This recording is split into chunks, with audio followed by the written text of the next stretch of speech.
The Snowman Big Magazine. It's your salvation. It's healthy food recipes. It's automotive advice. It's accounting tips. It's up-to-date current events. The Snowman Big Magazine, the official magazine of the new nation of Islam. Pick up your copy at Shell Gas Station, 13110 West 7 Mile Road, SOS Graphics, located in the Northwest Activity Center, 18100 Myers Road. Just on Bridge 2, 17600 West 8 Mile Road. To get a subscription, 601-786-9788. The Snowman Big Magazine. Get your copy today. SOS Graphic Design provides agency quality professional graphic design services to established companies, developers, and individuals, creating a simple logo to complete rebranding and delivering visual communication with rich media. Everything SOS Graphic Design does has a single unifying objective: set your business apart. We are at your service. Call 313-342-2166. That's 313-342-2166, or online at www.sosgraphicdesign.com. Hey sisters, are you looking for quality hair braiders and stylists who specialize in natural hair? Then check out Sisters Braid Tools, located at 17600 West 8 Mile Road in Southfield. We specialize in children's braids, beauty twists, Havana twists, box braids, individual, Marley twists, crochet braids, and more. And best of all, we cater to you, providing all of your hair needs. For additional information or to schedule your appointment, call 348-552-3302 or visit us on the web. We would like to invite you to help support the efforts of the Unity and Rebuilding. Visit the website at www.unityandrebuildingfund.com. That's www.unityandrebuildingfund.com. We often hear how we need to work together to rebuild the city. We're actually we make online donations. You can click on the link to track the progress. That's Unity and Rebuilding. For more information, 313-868-0000. The local 313-868-0000. Support them. You're watching W32BY. FM 88.1 WHBR. The Highland Park. WBIE 107.3 FN Charlotte. Amalia, Virgin Islands. The views and opinions expressed on the following show are not necessarily views and opinions of W33BY, its affiliates, management, or sponsors. Brothers and sisters, are you tired of This conference is being recorded. The recording has started. No, someone may have different their own, but let's talk to one another.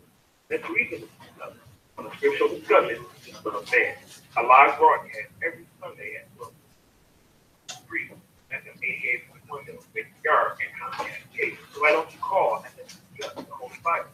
Have one so that you run and come to an agreement about the Holy Scripture and the truth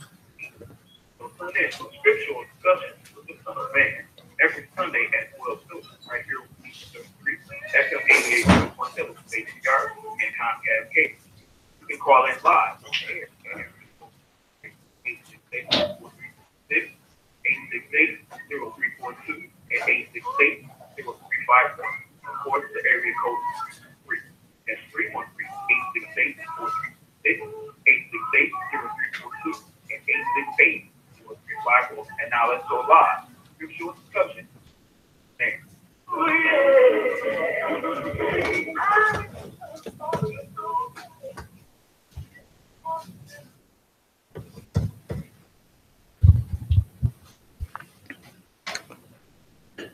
In the name of Allah, the Beneficent, the Most Merciful, the Truthful, and the Most Just, I greet you all who are hungry and thirsty for the word of Allah and the true understanding of it, Allah's understanding of his words. I greet you all with the greeting words of peace. May Allah's Salaam Alaikum. I want to invite first those who, one at a time, those who have disagreement with something that you have heard me teach, that you would like to question me about or express a disagreement and present your facts that seem to contradict what I said.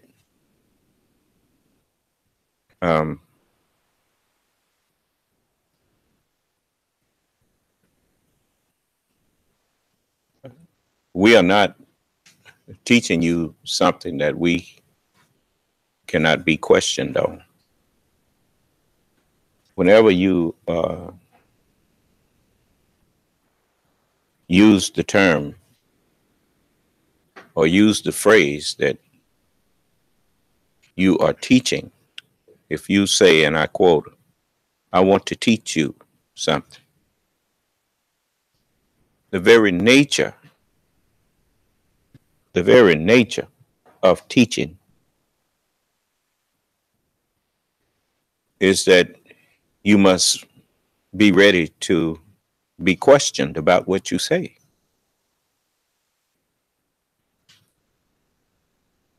Whenever you are speaking to a sane person and trying to get them to accept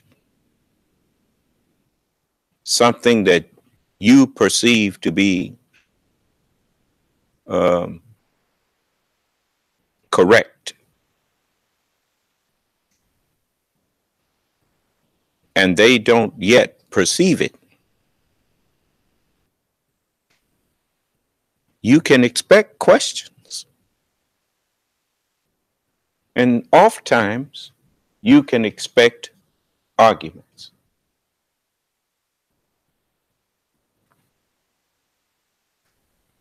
When a person, I remember the people, some of the government officials and some of the people who were knowledgeable in the ruling class of Caucasian people, they used to tell the Honorable Elijah Muhammad, he said, you know, those over in the East, they don't accept what you are teaching. He said, they don't believe that what you are teaching is right. And the messenger told them, he said, well, that's natural, because they have never heard this. And they have something. They have a teaching or a doctrine that is different than what Allah has revealed to us in this day. And that's why you notice it wasn't that long ago when I before I got up and really got known and start putting an end to it, you had people all on the internet declaring that the doctrine of the Nation of Islam was shirk, that was not true Islam. And no one was able to refute that and argue with that until I came on the scene. The rest of them would just get in insulting matches with people. I mean, if someone called you a lie, insulting them ain't going to change the fact that they just called you a lie.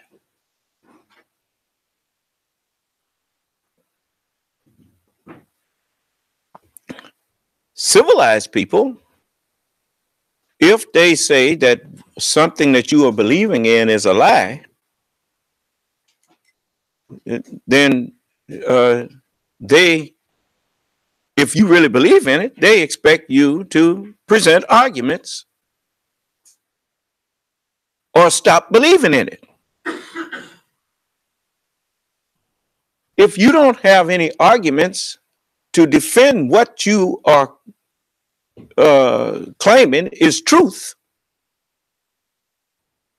well, then you are actually telling people that you really have no basis for believing what you are claiming.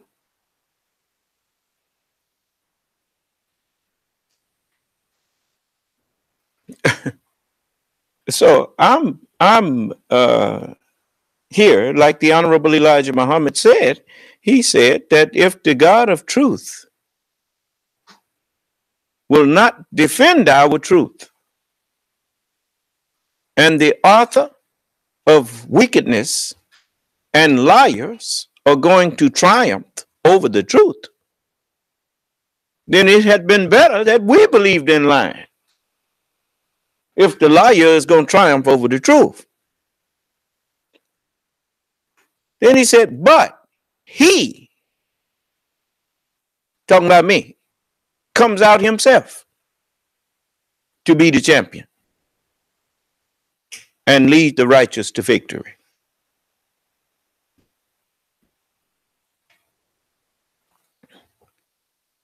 So I can't claim to be a champion if I'm scared to face people. I can't claim to be the best knower if I'm afraid of someone coming in here to argue with me. I can't claim to be the rightly guided one if I'm not willing to entertain arguments from people who think that they are guided correctly.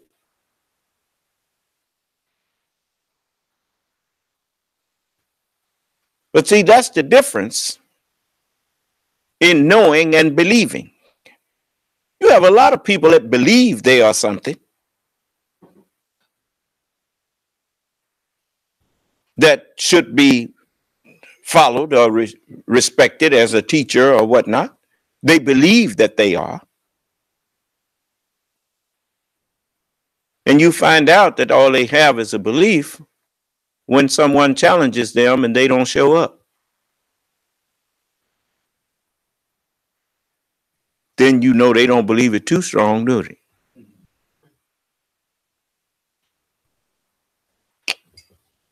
So I remember the messenger.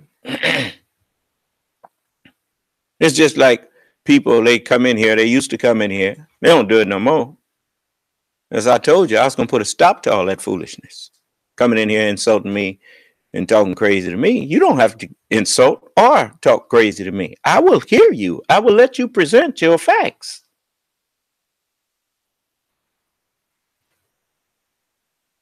Because I'm not in it for the money. That's why you never hear me begging people for money.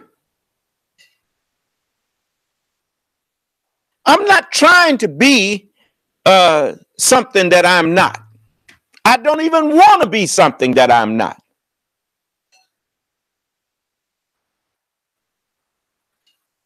You're getting a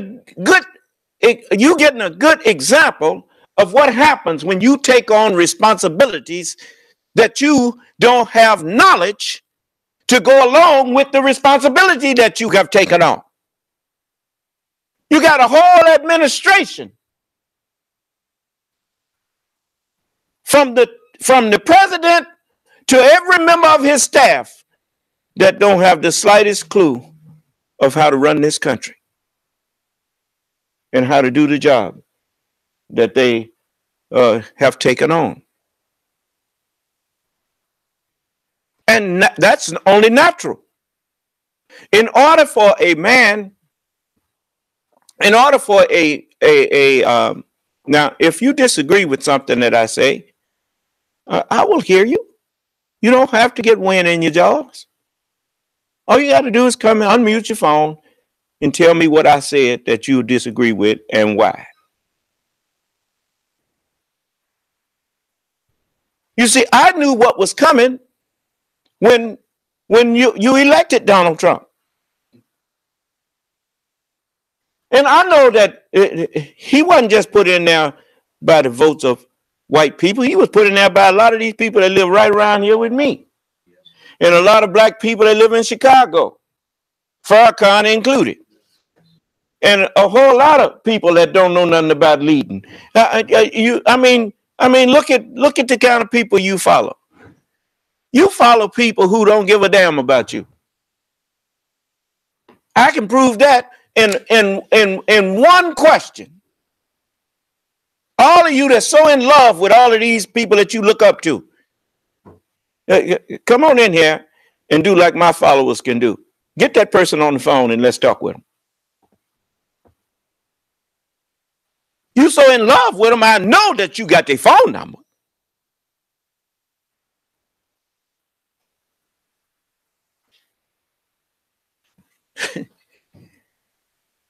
Some sick people. And I know you're sick because I'm the healer.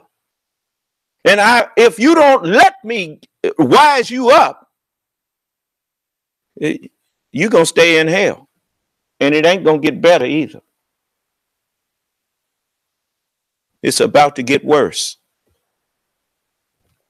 You see, when you elected an unqualified man for president, then everyone that man selects to be in his cabinet is going to be unqualified.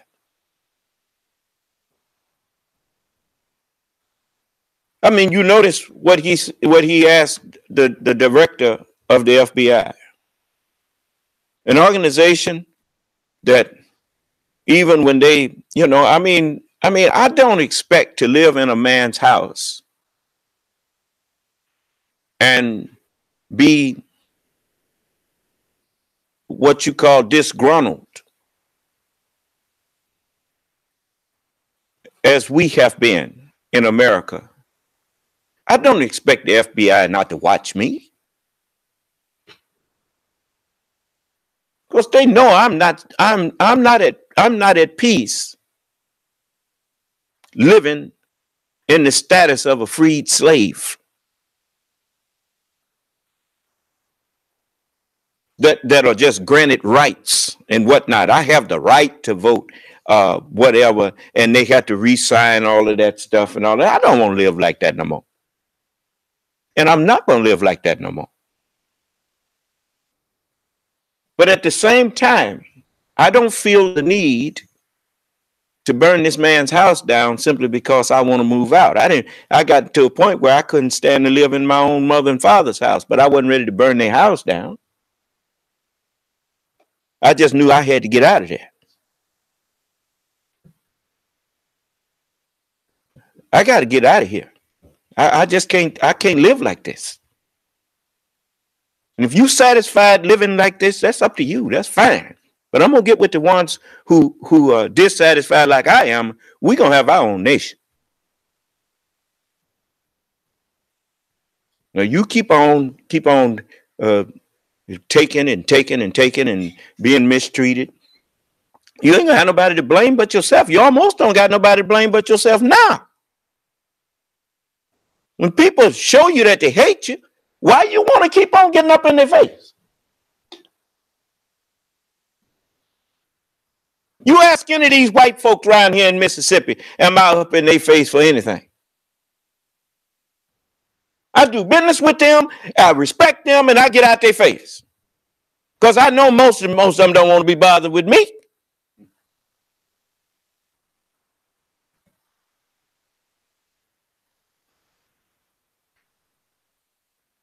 He ain't got to worry about me over there chasing his daughter.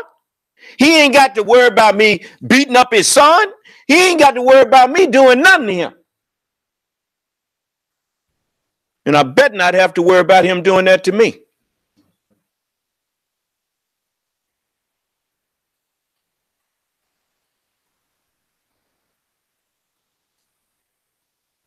Now, hear this man. He asked the director of the FBI for his allegiance. Well, what he look like asking the director of the FBI to pledge allegiance to him?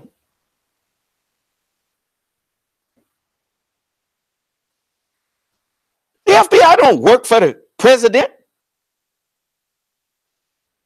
The FBI is an employee of the people of the United States, just like the president is. They are all employees of the people of the United States. The people elected them to serve the people and to uphold the Constitution of the United States. Didn't elect them to be loyal to each other. They don't want no gang up there. They know about gangs. If anybody know about gangs, white folks know about gangs. They ain't want no gangs up there. But somehow gangs done got up there because you went to sleep on the watch and you wouldn't listen. Allah made me a watchman, and he said, son of man, give them warning from me. You can't say I didn't try to warn you. I did warn you. But I was that nigger that think he's so smart. You didn't even take the time to see what it was I was warning you about. I even gave you an example. I told you, I see happening to America what I saw happen in the Nation of Islam.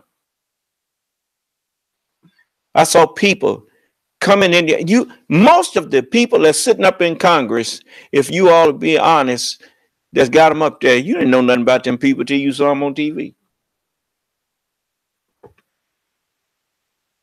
Where'd they come from?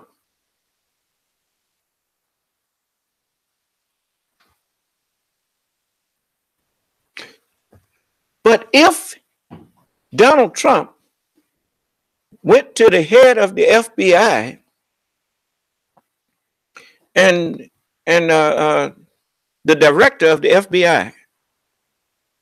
Now, if you recall, J. Edgar Hoover, when he was the head of the FBI, Robert Kennedy was the Attorney General. And J. Edgar Hoover didn't he didn't let himself be bulldozed over by Robert Kennedy. Do you understand? He made sure he called him general, like one day they had some words or whatnot, according to what I saw on the TV. But Mr. Hoover knew who his boss was. His boss was the Constitution and the American people.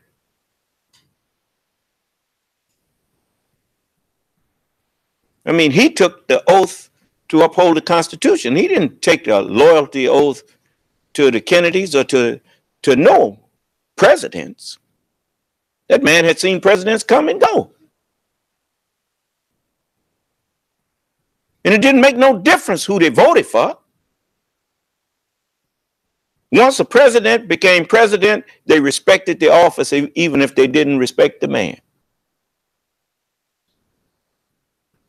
You learn that's elementary to anybody that's had any kind of military background. You not see Donald Trump, he might have went to military school, but he didn't learn nothing. He didn't learn a thing. He needed to go into the real thing, then he would have came out maybe a better man. Instead of somebody who would insult the man who got was fighting for his country, fighting in following orders from a president that sent him off to war, and he got captured as a prisoner, and then he come out and here's some sycophant sitting up there calling him talking about he wasn't a hero, or he wasn't I don't respect people that get captured. Well, then don't send them off to war. Then they won't get captured.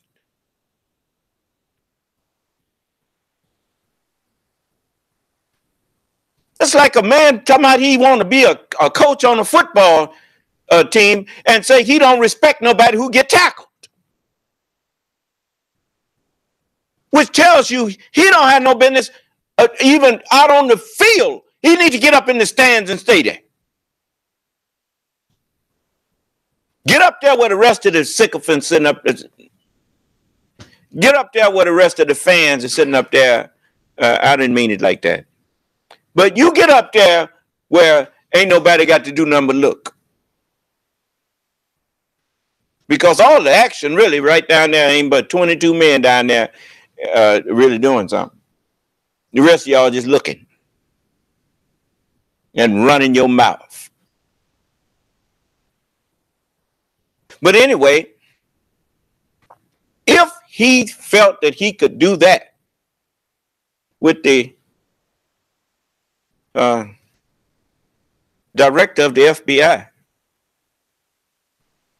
I mean, here this man is the director over the federal bureau whose job it is to protect America from enemies, foreign and domestic. This man took an oath to uphold the Constitution and was given the power with which to do so, and he thought that was the power for him to push the Constitution aside. So what kind of people do you suppose he put in his cabinet? What's the first question you think he asked them? Are you going to be loyal to me? He ain't like, can they do the job? He ain't asking them, can they do it? He don't know what they don't care what their qualifications is you going to do what I tell you?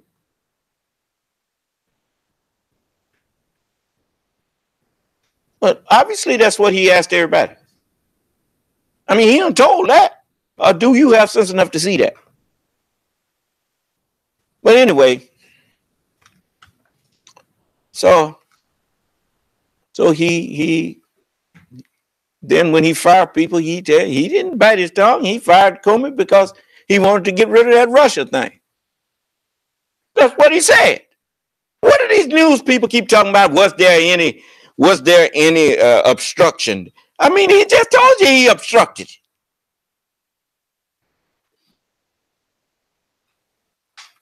Here the man, was he colluding or was he conspiring with the Russians? Russia, if you have them emails, I appreciate if you let them go. I mean, what are you asking? As well, I'm going to leave y'all alone because that's y'all's mess. I'm just the son that's rising from the west, but I ain't in your mess. Now I want you to understand. So yeah, I can do that.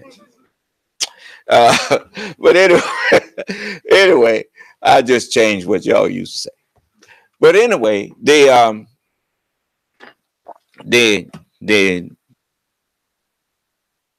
a lot of people who was running around here claiming to be the one that's supposed to be followed. You notice, don't nobody come in here and tell me they supposed to be followed. Now I wonder why. I'll tell you why. For the same reason that crooks want to talk to everybody but the police. And you know, when people dressing up like police officers and going robbing banks, they don't mind seeing the bank teller. They don't mind seeing the people, letting the people that's in there doing business in the bank. They don't mind them seeing them, because when them people see a uniform, they just assume it's the police. But the police don't. Do you understand? When the real thing come along, he know the fake when he see it.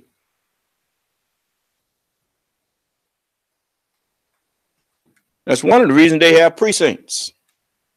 And they also have, for lack of a better word, jurisdictions. You know, they know when somebody is, oh, you done seen that even in the movies. Police car pull up there, and another police officer asks him, what you doing over here? Like, well, how you know he's not supposed to be over there? Because they know everybody who's in their precinct for the most part. They meet together every day before they go out, and they talk it over, and then they go and get on duty, and they see somebody out there that wasn't at that meeting. What are you? Who are you? Where you from, man? You better have a good answer. Do you understand? You notice, don't none of them want to talk to me. These reverends and imams and what's some more of their names? Bishops and cardinals, popes. Ain't none of them want to talk to me. Now, why is that?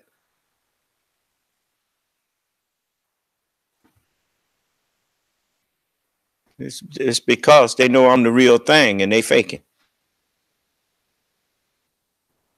I ain't just the real thing. I'm the real one. Yeah. They got another saying. It says, he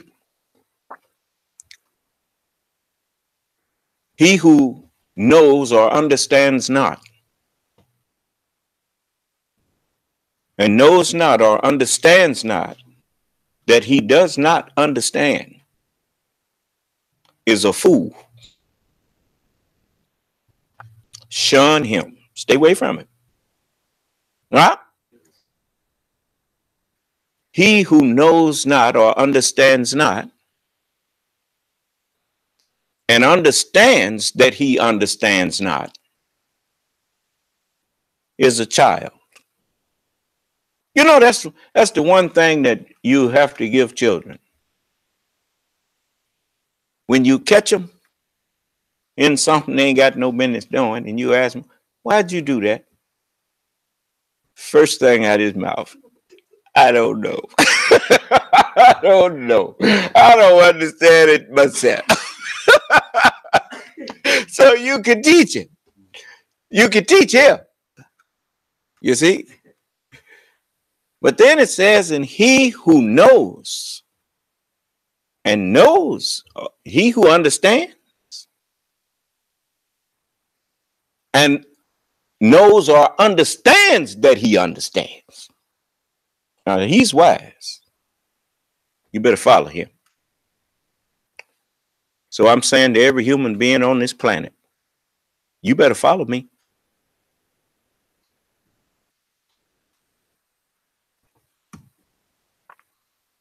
It's just like when we first started talking about, when I was having a conversation with Mr. Moon Monday.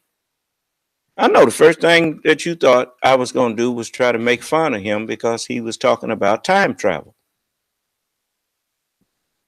But I understand the the concept, and I understand the reality of time travel.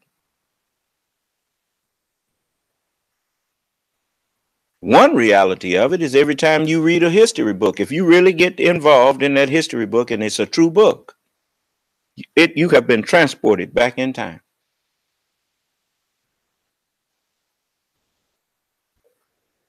And when you read, just like the prophets, you notice the prophets were transported mentally into the future. And they told you what they saw. And all of them saw me. Yeah, and they was glad.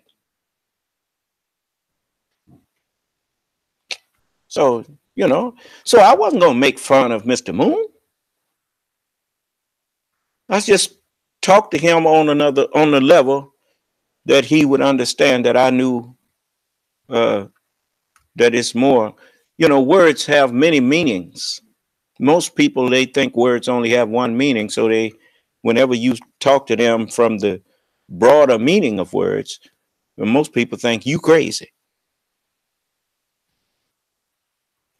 Children always think grown folks is crazy. It's just like people heard me calling him brother and went off the deep end. Did he call the devil brother? The Honorable Elijah Muhammad said that Yaqub told them that you go and deceive all that you can for 6,000 years. And after 6,000 years, your brother from the east is going to come and eat you up. Well, yes, I'm his brother.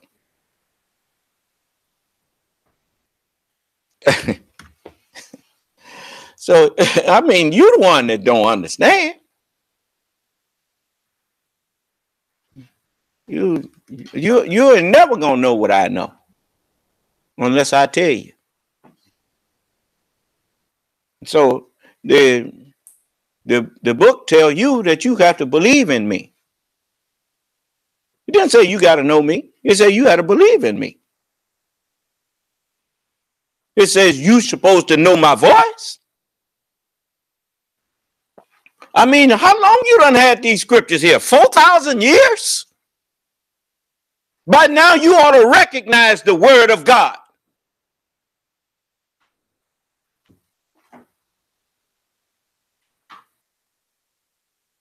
And if you recognize the word of God, it don't make no difference because you don't know me. If you know the word of God, then you know that you better submit to me.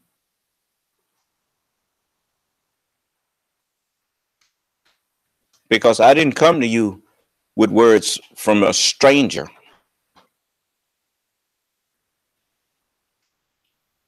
The book says, a stranger will they not follow.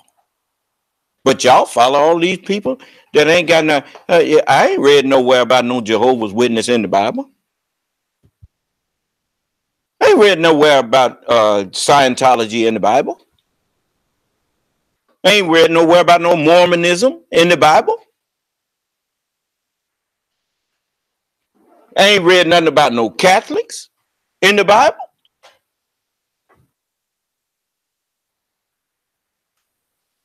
Never read nothing about a religion called Christianity in there. Period. So you don't want to come up here with all these strange things.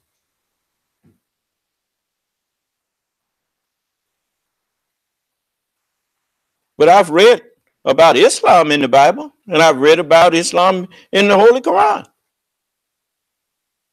I mean, I learned in elementary school that you can substitute the meaning of a word for the word, and the sentence will still make sense.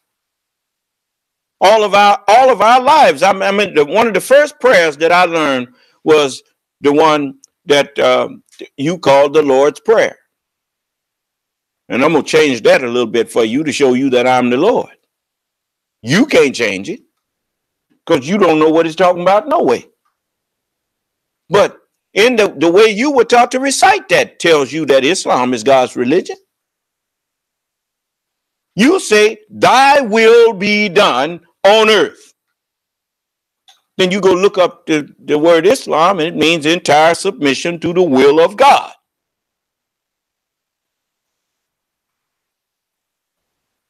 Well, then you want Islam to be done on earth.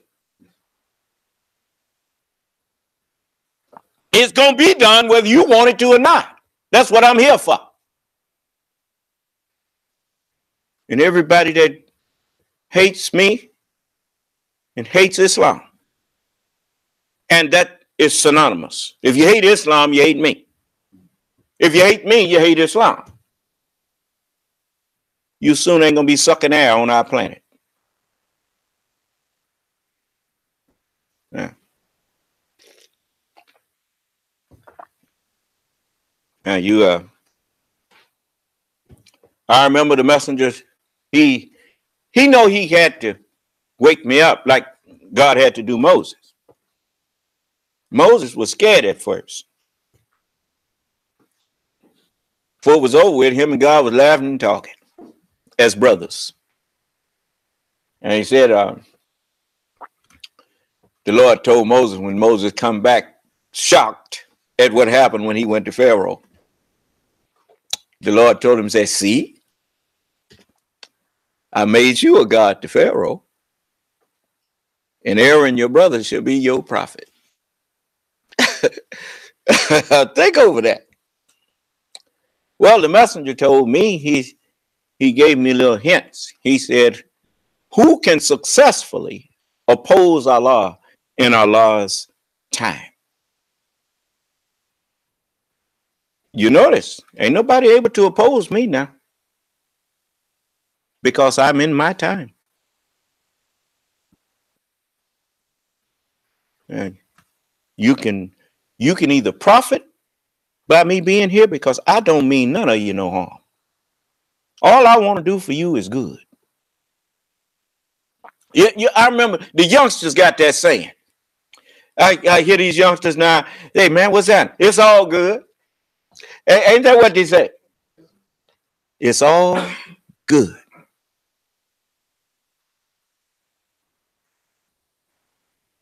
When I was growing up, one of the sayings that the youngsters had was, what's happening, blood? That was our thing. Everybody calling each other blood.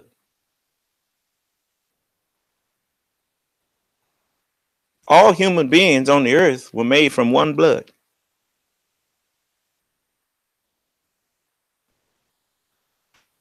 The black man. When I told Mr. Moon that, he didn't try to argue with that.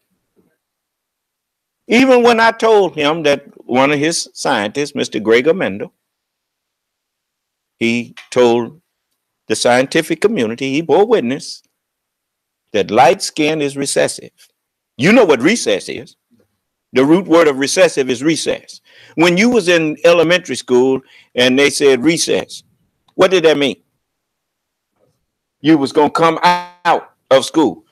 Light skin is recessive. It comes out of somewhere else. Do you understand? And dark skin is dominant. And you get the recessive from the dominant. You cannot get the dominant from the recessive. I defy Japanese people to produce a black skinned baby. I defy Chinese people to produce a black skinned baby. I defy white people to produce a black skinned baby. Now defy me to produce any of the rest of them. Look in this room here. Y'all go. The colors in sunlight can't produce sunlight, but the sunlight can produce them. The colors are recessive. The sunlight is dominant. Son of man. Now, you see this here? You notice when over in these, they put their hands up like that. But no, it should go like this. That way, let me show you. Now look at my whole body when I put that up. What does my body look like now? An arrow. And look at, did you ever look at Dr. Ben Casey? On Dr. Ben Casey, the symbol for man is a circle with an arrow coming out of it. That's man. You see. And so the reason that, and you notice, an arrow tip, you call them tombs, but they were actually a sign of who we are. The pyramids, they're shaped like an arrowhead. Huh? And you notice it's got four sides. It's a square at the base, and all of the squares go up and lead to a point. Huh? Well, the black, the brown, the yellow, and the white, those are the four major colors. And everyone else comes from them mixing each other. And they were all leading up, all of their knowledge, all of their abilities to rule was one day going to lead to a point, to one. And that's what that capstone is. It's the head of all of them four corners. That's me. That's why everybody on the earth, if they listen to me, if they just catch it, even the ones that hate me, they'll have to remember that they hate me. If they listen long enough, they'll have to remember they hate me, because I captivate them with what I'm teaching. You understand? They're trying to figure out how come can't nobody call up here and argue with me. And when they think they got somebody who's going to argue with me, he wind up agreeing with me. It's just like the Mr. Moon. He that little hour went by in no time. And he, once he acknowledged that the black man is the father of all human beings, well, then now you understand why you were taught to honor your father and your mother. Who gave you the land that you own? The mere fact you know how old you are tell you you had a father and a mother. Can't nobody tell you how old the black nation is.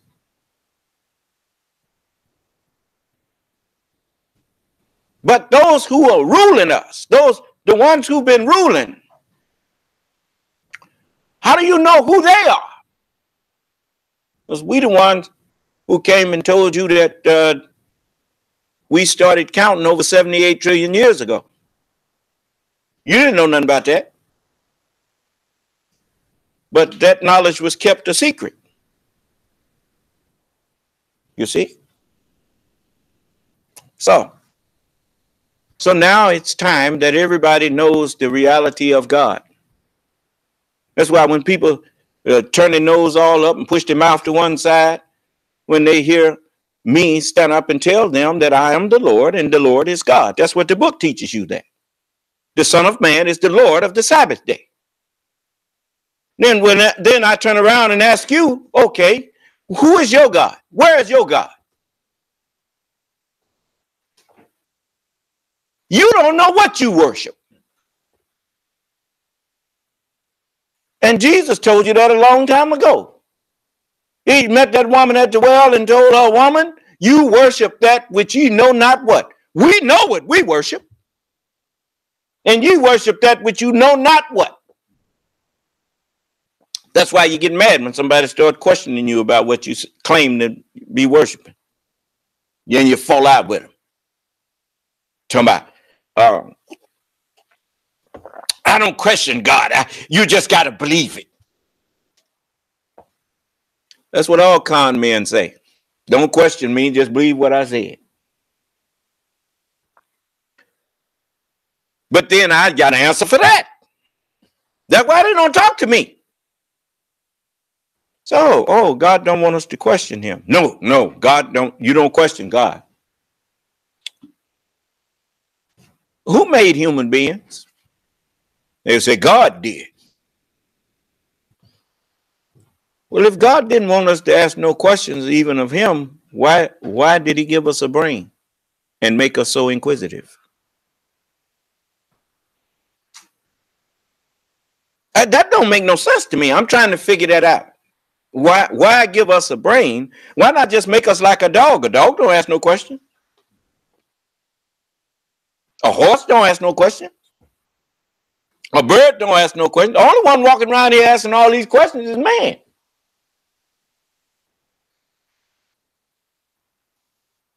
And then you kind of contradict God, because in the word of God, he said, seek and you shall find, knock and it shall be open, ask. How do you put forth questions? You ask, and it shall be given unto you. You know why they don't want you to ask no questions? Because they don't want you to find out that they don't know no more than you. Then when they go to explain something to you, they'll say, well, you know, and this is this it works like this, and you understand nothing. And then I say, well, yeah. I understand that you don't know no more than me. That's what I understand. You can't teach me nothing.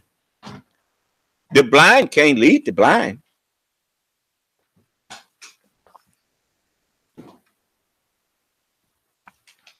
You see how much sense I make when I'm talking to you? Ain't you glad that Allah put me here? All right. Well, if you're glad, the way you show your appreciation is you humble yourself and ask me, what can you do to help me?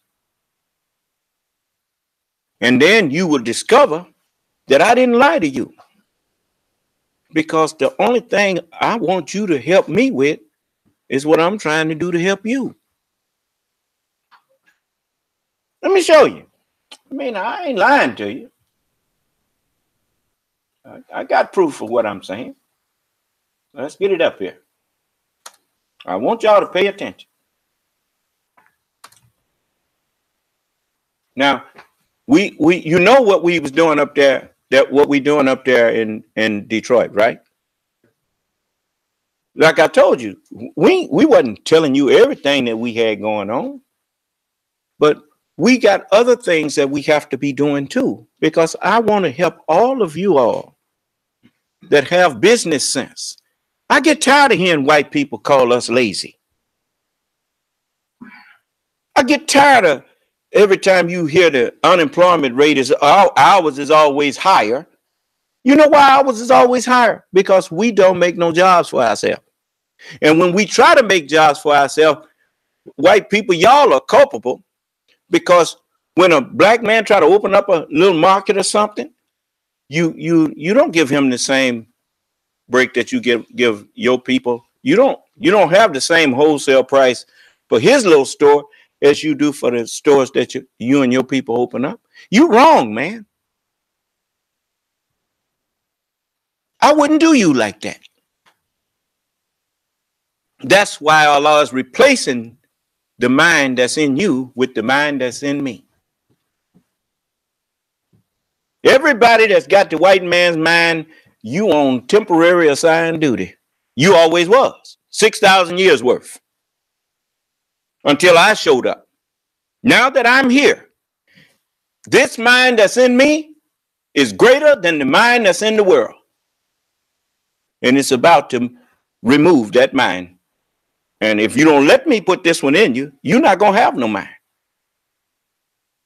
And I think you bear me witness. You see people going crazy already. You see it.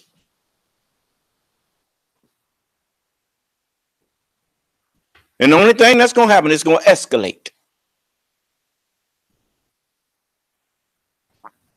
Do you doubt what I'm saying?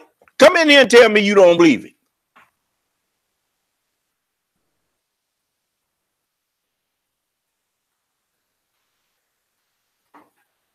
Anybody typing something? So But as fast as I can meet qualified brothers and sisters who want to do something, if you join with me and help me, I will do what any government's supposed to do for its people.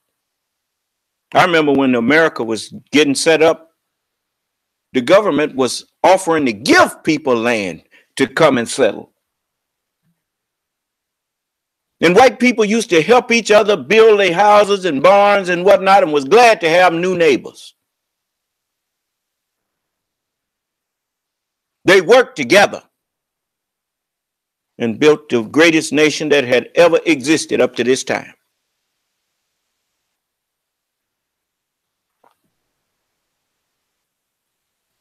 And you can say what you want to. I believe in giving everybody justice. You can say what you want about him, but he stands head and shoulders above every other nation that I done looked at.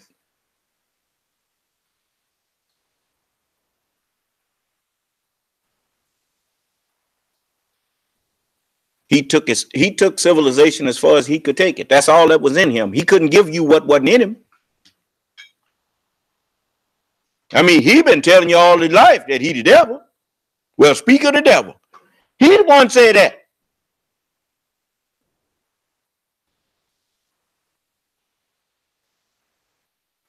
He's that son of perdition that God spoke of. You know, God, as it says, blessed are the peacemakers, for they shall be called the children of God. But what about the peace breaker? God made him too, but ain't nobody calling him no child of God. They call him what? The devil. There you go. And so he been the devil, and he been doing what he was made to do. And he was promised, and I'm here to keep that promise, that curse would be taken off of him in the day of judgment. So it's only just to take it off of him. Why remove it, since it passed from him on to everybody else? When in the first place, we put that on him. Then why should we take it off of you and not hold you responsible for what you did with that mind in you, but we going to punish him for being what that mind dictated to him, and we put that in him. So I'm not here to condemn you for what you have done. I'm here to offer you salvation and tell you that's not going to be held against you. But you are going to be condemned, and it's not going to be forgiven. Your blasphemy against me.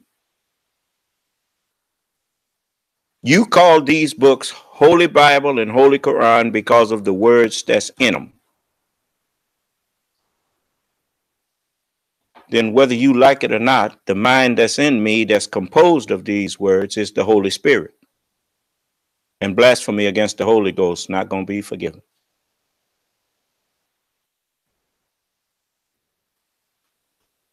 No, that's going to get you hell. And both books agree on that. Matter of fact, the Holy Quran told me, cast into hell every ungrateful, rebellious one. Now, I want to show you something else here to show you that, you know, we working, we doing what we say we're going to do.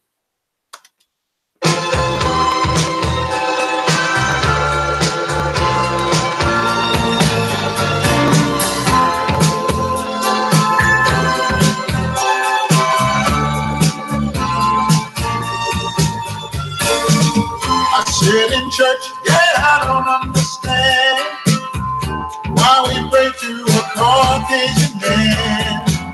His hair is blonde and his eyes are blue. Daddy, he doesn't look like you. They say he died upon a cross. Then why is it that I feel so lost? They have his picture on every wall, and it makes makes me feel so very small. They say his name is Jesus, you see, but he doesn't even look like me. Now I know I feel so low.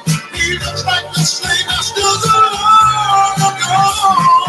What if this image I see? What does it say to me?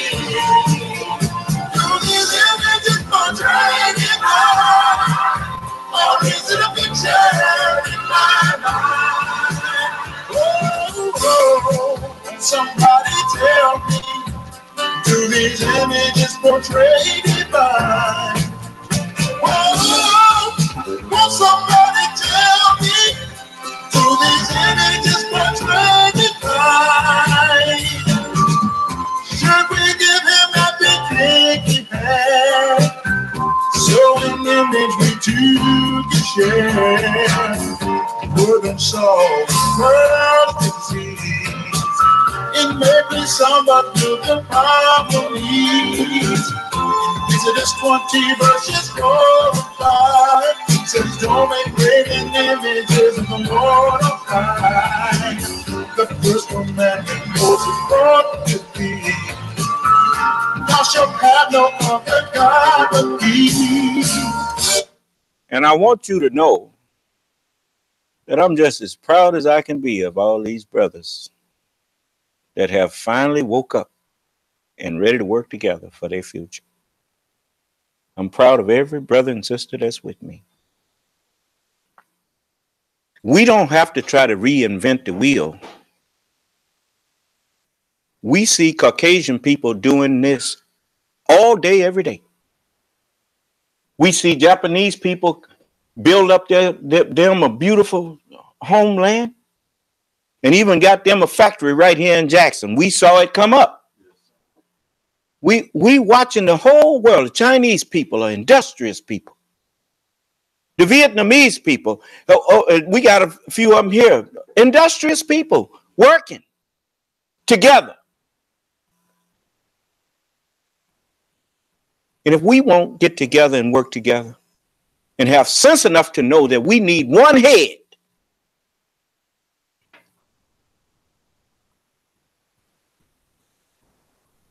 how you going to be one people with 50 heads?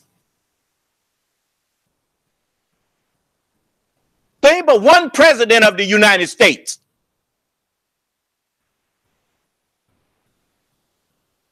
And when he walks into Congress, they announce him and all of them stand up and applaud for their head. I'm not looking for that, but I am telling you that we had better learn to respect having a head.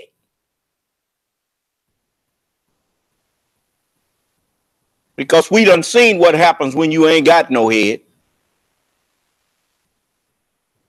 Locusts run around here. They locusts ain't nothing but a blight on farmers' crops and stuff. And they ain't got no leader. They just swarm.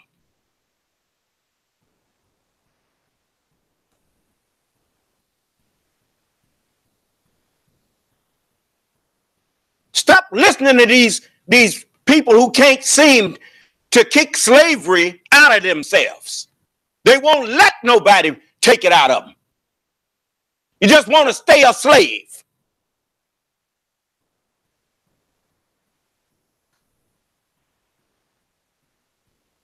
Whenever you listen to somebody and they tell you they don't need no leadership, get away from them. Leave them alone. Leave them behind. Because that's one of them who helping to hold you down. White people ain't got to hold us down. We're holding us down now. Can't blame them. They done left you.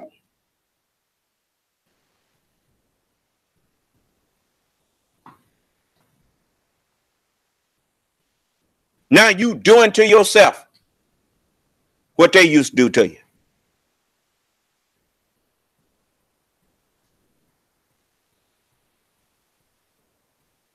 Talking about And we gonna get rid of the N word. You ain't gonna never get rid of the N word as long as you keep on being a nigga. Just because you don't call yourself that don't mean you ain't that.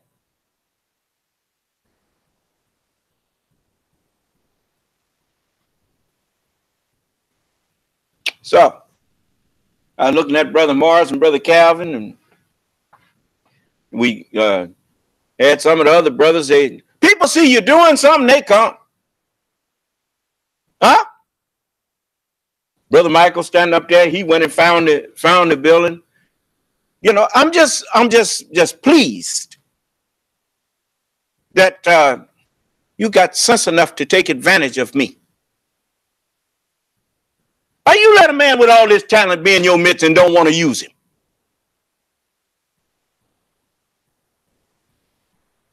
Because you can't stop hating a black man that's got some sense.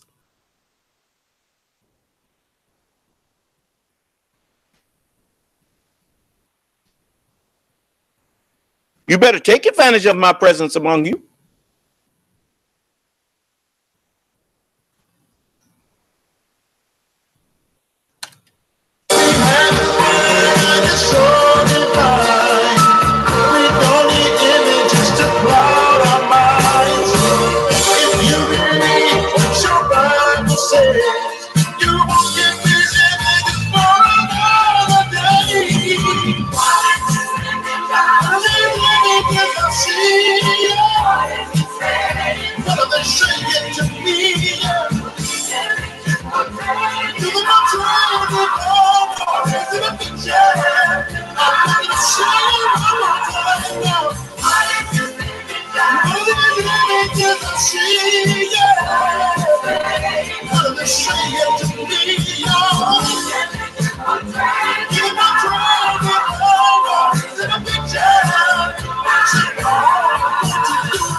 This brother that's composed this song here, his name is Wali now, Brother Wali. But me and him used to room together when I first joined the nation. He was one of the brothers who was renting one of the rooms up there in the house that I was living in with Brother William. And matter of fact, his name was William. And he drove for the bakery a while. This brother drove for the bakery a while before I started driving for the bakery. He had that job. And he used to, he played with he was a guitarist, and he played for some of the well-known stars, musicians, singers, and whatnot. He sometimes played along with them, and so he was a pretty talented brother. As you can see, that's a beautiful song that he wrote there. And now, even though he went after WD, like he composed that from where WD was saying, remove all racial images from worship. And I could understand that because, now, as I look back, hindsight, even though I never followed WD, I'm not the kind of person that just because I don't agree with everything you do, that don't mean everything that you say and everything that you do I ignore. Because once you do that, you have no business being a judge, because you are prejudging, you are refusing to hear other facts or hear other testimony. The judgment is not supposed to take place until all of both sides rest. So, when you look at, I remember this is a racial image. And I used to pray. I used to pray to that image when I was a little boy. wasn't the same white man, but it was a picture of a white man. And when I would say, "Our Father who art in heaven," I had that image in my mind. And so we don't worship flesh. We worship the truth. The hour cometh, and now is, when the true worshipers shall worship the Father in spirit, meaning in their mind, and in truth. That hour has arrived. And so, he was right. Remove all racial images from worship. Well, I'm removing them now by showing you that it ain't never been about the flesh. The white man's flesh don't make him evil any more than black man's flesh makes him good. What makes us good or evil is the mind that's in us. The nature of the actions and deeds of a man are determined by the nature of the thought process in his mind. Excuse me. You see? So when the messenger taught us that the white man is evil by nature, evil by the nature of the mind that we put in him. That's what he was saying. As he said the universe is, and the planets in the universe is egg-shaped. He said, well, this leaves a little work for some wise man. He said, that which I cannot perfect, he said, someone else will have to come and perfect that thing. The messenger didn't perfect the teachings. That wasn't his job. His job was to introduce you to the one who would perfect the teachings. That's why he said that the prophet said, "Thus saith the Lord." When you introduce someone and get them acquainted with somebody, you say, "Hey, here's so-and-so here." Is that right? He said, "I say, here is the Lord." And he told me that I'm the Lord. For I was dead. I didn't know who I was. I was ignorant. I didn't know why I was always seemed to be different from other people. What made other people seem like they were so happy it didn't do nothing for me.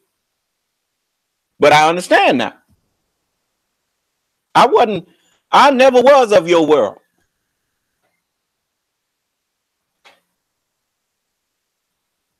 I remember this gunnery sergeant told me, he said, when I was a corporal overseas, he came up to me and said, Corporal, you a self-styled militant, huh?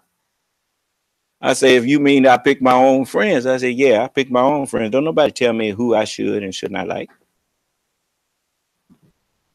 I'm the one who can determine what I go for and what I don't. And I never have been a crowd follower. I just always was my own. I chose what I wanted to do. And so I remember something Dr. King said he wanted to be remembered for. When they eulogized him, he was asked about it. He said, I hope they will say that I was a drum major for truth. But he said something that was really profound, and it was 100% correct. That's why the messenger had such great respect for Dr. King. And they had decided they was going to have a convention together before the white people murdered him. But Dr. King said that he had a dream, that he dreamed of that one day the people in this country, and not just America, but throughout the earth, I know that's what he meant, that people will be judged not by the color of their skin, but by the content of their character. You see, if you notice, Mr. Moon shattered a stereotype for anybody who would try to say that, you know, white people are not redeemable or whatever. Did you see how respectful he was? Of course, I'm 3 years, just me and him, we was born about the same time too. I'm just 3 years older than him, but he was born in 53, I was born in 50. So, it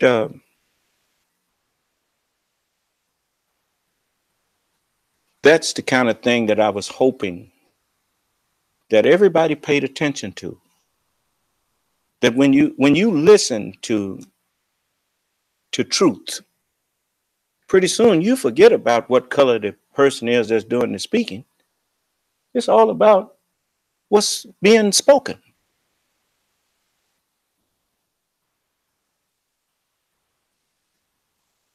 Do you understand?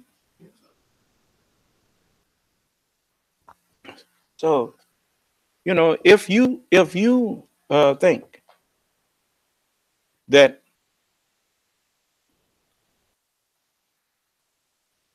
you should have a a, a, a certain hatred for any person, you have been mistaught. You should not hate people. You should hate evil. Why? Because if you hate evil instead of people, then you leave room for people to repent.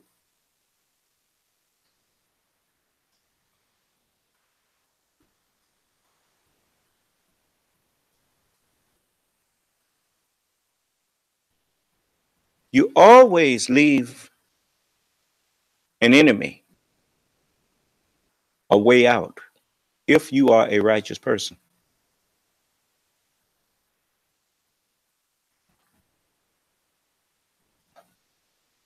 What is the point of telling a person that they are wrong if you're not going to accept repentance?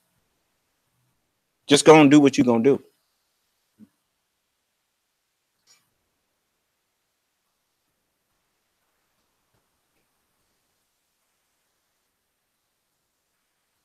So I think by now you have learned that it's, something going on here in your midst that you really didn't expect to see. Just like when all of a sudden you had a black man for president. Did nobody expect to see that? Now you done discovered that the Lord himself is black and you didn't expect to meet with the Lord, and now you are in a quagmire because I'm here.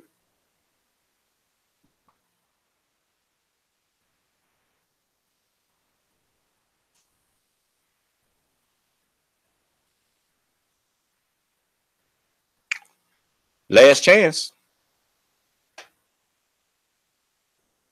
I'm just saying, I'm not here to placate this world. I'm not here to save this world. I'm here to save people who have not surrendered to this wicked world and its way. The rest of you are trapped. That's what it was set up for, to trap ungodly men.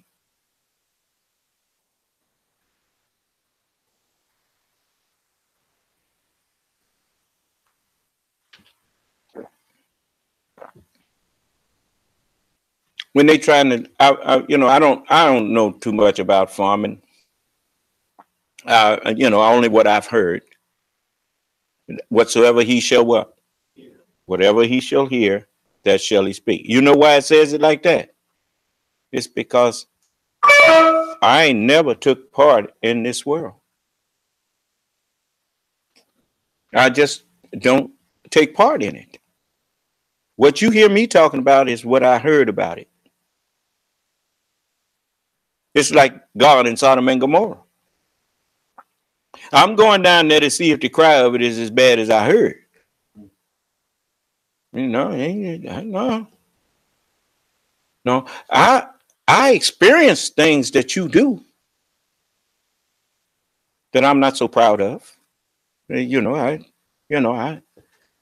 I had no choice in that. To be who I am, I had to be afflicted with everything you was afflicted with. But understand this, I ain't in love with it. I hate every minute of it.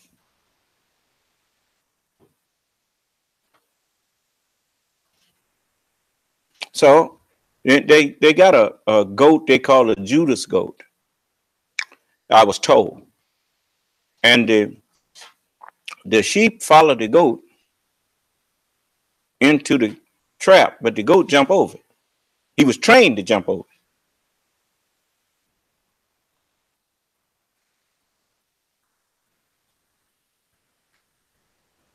But he was leading them to the slaughter. That's the way this world was. That's what the white man is. He was trained to lead people who didn't love righteousness. He was taught to lead them to hell and leave them there.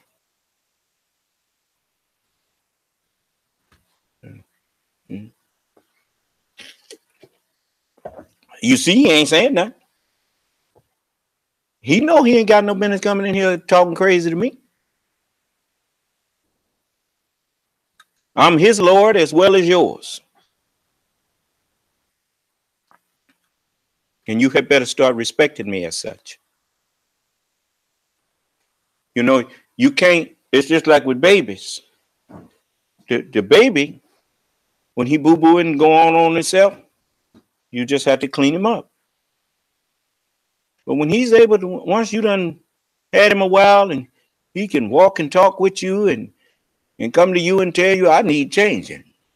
Well, now it's time to lay the law down to him.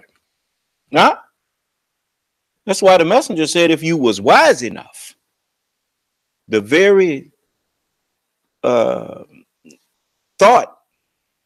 of me in anger against you would hurt you. So I've been wising y'all up for the past 40-something years. You're not going to get away with disrespecting me like you used to. I stood up out here in front of the whole world and challenged the world and called all of them's religions a lie. And you hear nobody come in here to argue with me? Now that's unheard of. But it's heard of now. Allah has sent me with the guidance and the religion of truth that I may make it overcome the religions, all of them. Though the polytheists may be averse.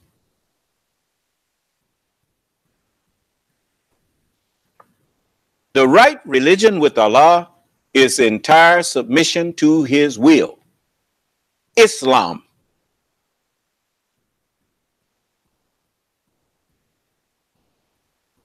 We ain't worshiping that red dragon no more, what you call Orthodox Islam. No more of that. You better repent or know this. You're going to soon not have no mind. And that's hell. like a car with no driver, and put it in gear.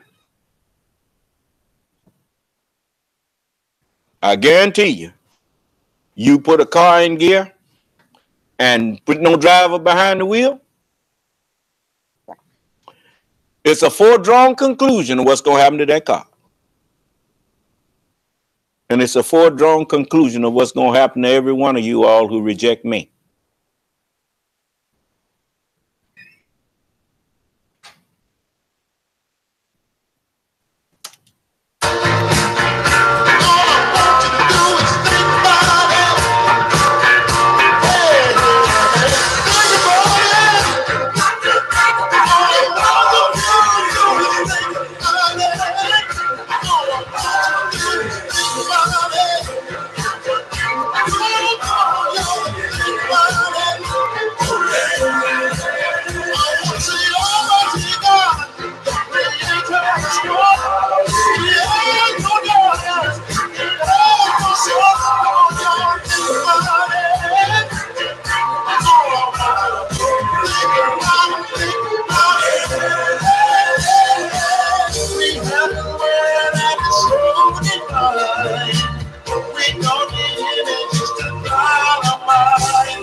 Now, like I said,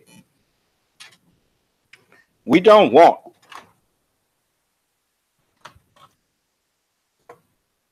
no more hand-me-downs, no more used. No. And when you go in business,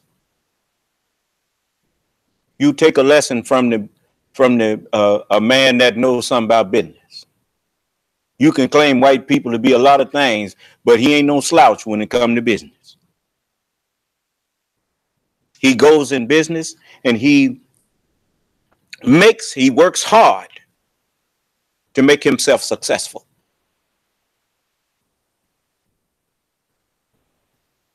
You know, they say imitation is the most sincerest form of flattery. The sincerest form of flattery. I mean, here this man been a ruler. He has ruled the whole earth by God's permission.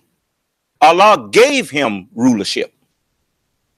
So my teacher said, just remember, you are honoring a ruler. So honor and respect the man. Why? Because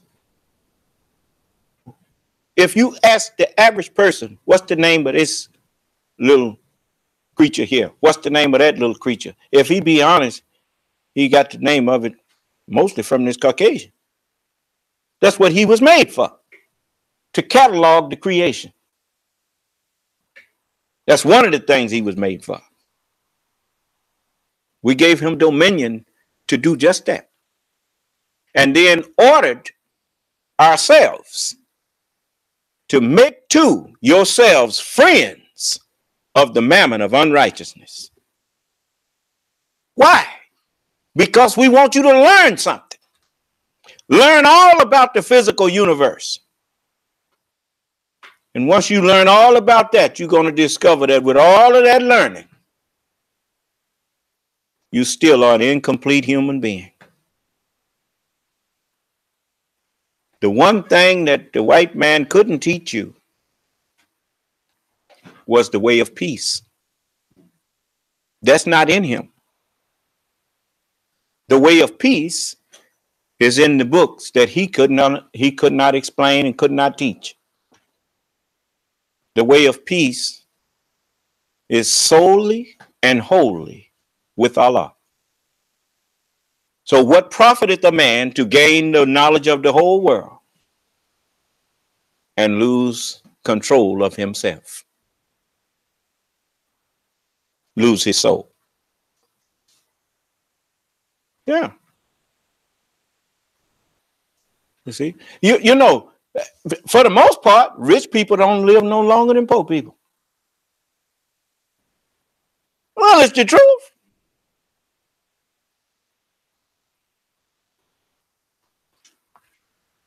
You got all this money, but it ain't gonna make you. It's not gonna make you live longer. The only thing gonna make you live longer is to submit to me. Did you hear what I said? The only thing that's gonna make you live longer is submit to me. I am come that they might have life and that they might have it in more abundance. And it says that they might have. Let me make sure that I ain't misquoting that. I think that's what it said. But it's one way to find out for sure, ain't it? So let's see.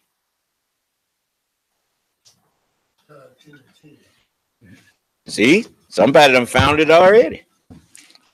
John 10 and 10. Yeah, that's a good way of looking at it. 10 and 10. you know, your man is the foundation for the base 10 number system. You know that, right? Okay, well, the same way you have this body of ours. Everything that is physical has a spiritual counterpart. You see? So same way you have physical hands. You notice even in this world, in the Navy especially, they say all hands on deck. Well, the crew is the hands of the captain. Huh? And just like your brain tells your hands what to pick up and whatever, in the spiritual sense, mentally, the captain tells his hands what to do. Do you understand? See, everything has a duality to it. Now, in 10 and 10, it says of John, it says, the thief cometh not, but for to steal and to kill and to destroy. I am come that they might have life and that they might have it more abundantly. Well, it starts with teaching you how to eat to live. Look, I want all y'all, white people and black people, stop eating pig. Now, the Jews done told you that. I mean, I bet you when Benjamin Netanyahu came to visit here, he didn't sit down and eat no pig with you.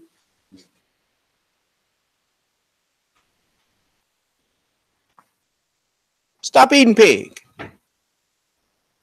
You farmers, you need to get you another animal. I know why. One of the reasons you choose the pig, it don't take much to. You can just about give him anything. It ain't even got to be fit to eat. He'll eat anything. It's time now that you start to care about yourself and your fellow human beings. Don't try to make a living by poisoning your brothers and sisters. Don't do that.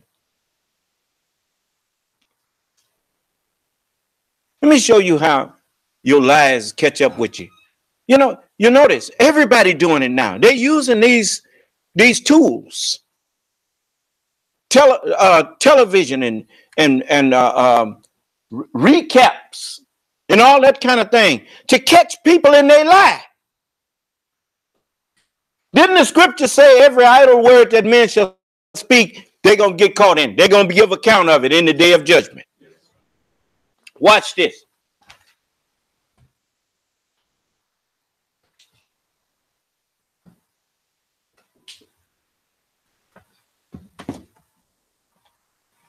Now, I want you to pay attention. Mike Flynn's a young person, and I asked for his resignation. He respectfully gave it. I fired him because of what he said to Mike Pence. Very simple. All right, the White House line has always been President Trump fired Michael Flynn because, as you heard there, he lied to Vice President Pence. That's their story, and they've always stuck to it. Until, randomly, this past December, 10 months later, the day after news broke that Flynn pleaded guilty to lying to the FBI and was cooperating with the Mueller investigation. Then, out of nowhere, the story changes, because that is when Trump tweeted, I had to fire General Flynn because he lied to the Vice President and the FBI. Okay, that... Now, understand something. When people lie, the scripture, the Holy Quran says, falsehood neither originates nor can it reproduce. If you ask the average person who reads that, what that mean?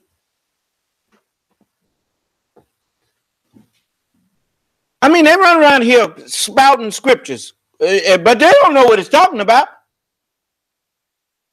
It's like a child reciting the alphabet.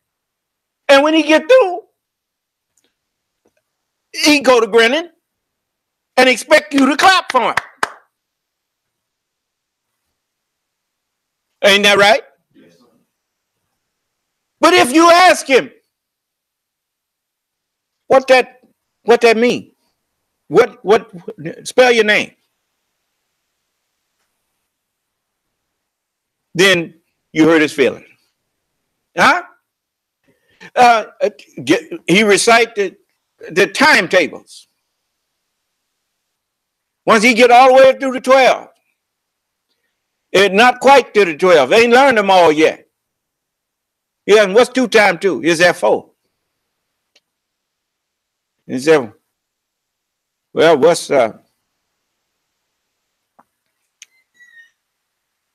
2 plus 2? Then he'll roll his eyes back. Because he has not, or she has not understood the concept. Just like, I'll show you an example. When a young man, before he hits puberty, before he reaches a point where he has a viable life germ, he cannot father nothing. And so it is with the little girl. Until she begins to ovulate, she cannot be the womb for a new life. Likewise, the mind needs time before it can conceive.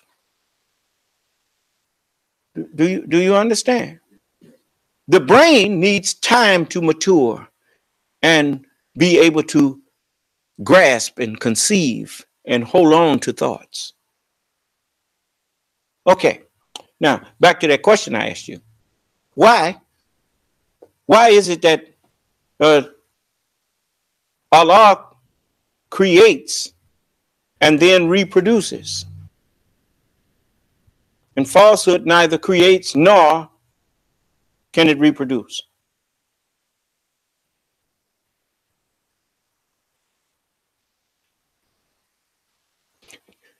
See, you don't understand, but the way you guide yourself, you have not really studied it. So you don't, if someone asked you to explain it, it would be hard. You'd be kind of hard pressed because you haven't really thought about how you guide yourself. Most people, when you reach your own community, when you are in familiar community, you know, when I first moved back here to Mississippi, I noticed that most of the streets didn't have no signs on them.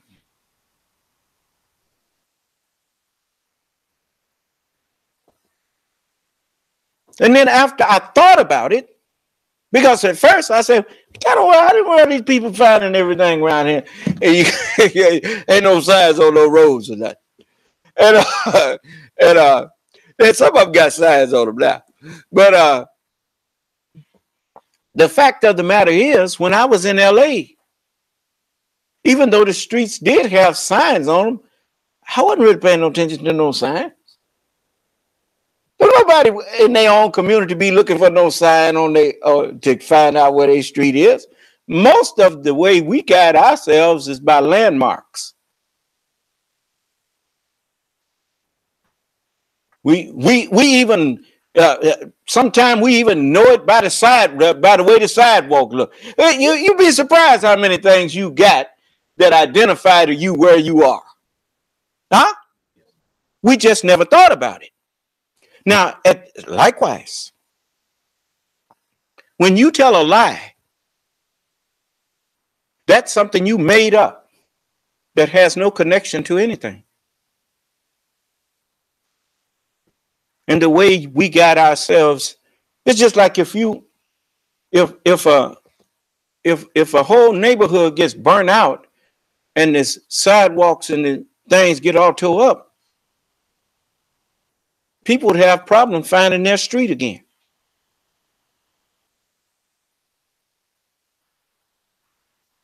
You know why? No landmarks to go by. You see?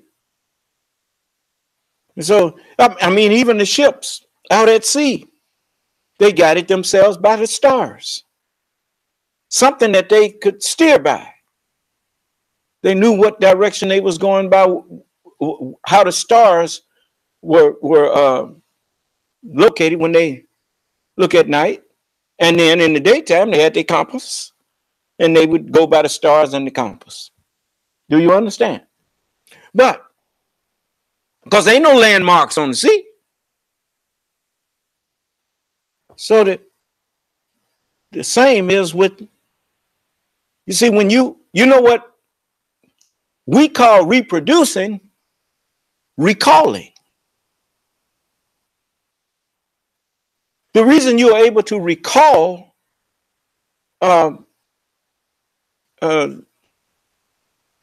truthful things is because of things that are associated with that question that led you to the answer in the first place. So when the question comes up again, you remember them mental landmarks. And it guides you back to that same answer. Do you understand? But when you lie, there ain't nothing to connect. There ain't no landmarks. Now you've created a landmine. Do you understand? And you go step on it.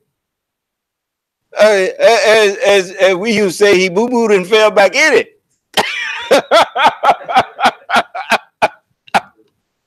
Oh, I'm sorry. I grew up in this country with you, and so I know how you talk. Because I know I used to talk like that too. So, that's one of the reasons I ain't got no holier than thou attitude. You notice anybody that ever meet me, it's hard for them to believe I'm the Son of Man because they got a crazy view about what the Son of Man is supposed to be like. And I don't measure up to what they talking about. But the more you listen to me, the more you start realizing that I truly am the S-U-N of man. You see? All you gotta do is just keep listening. You bear me witness. I be laughing and talking with you, as the old people used to say, boy, I laugh and joke, but I don't play. And that's just another way of saying that even in my joking, I'm serious. You know, sometimes I'm giving you something in a humorous way so that you can remember it. You see? You know, if you remember that something made you laugh, you're gonna remember. If you laughed about it, everybody wants to remember what made them happy. And so, you know, it's kind of like, look how many people remember that movie by with Eddie Murphy, when he went over there and said, "Look," and his wife told him, he said, "I saw you over there with your woman." He said, "Wasn't me." And, she said, "Yes, it was you. You walked right by me and didn't pay." He said, "Wasn't me." And he asked, "Well, who you gonna believe, me or your lying eye?" Donald Trump be pulling that on people all the time. The man be lying, and all the rest of them lie too. But I told you, in order to represent a liar, anyone who comes out to represent him got to lie to you too.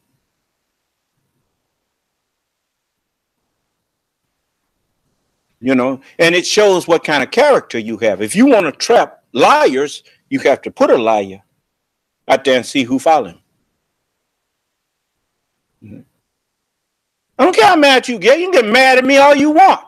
You ain't about as mad at me as I am at you. But only I can do something about it. And soon I'm going to do something about it. And that will happen when you see a change comes over me that you wasn't expecting, and then it's going to be too late for you.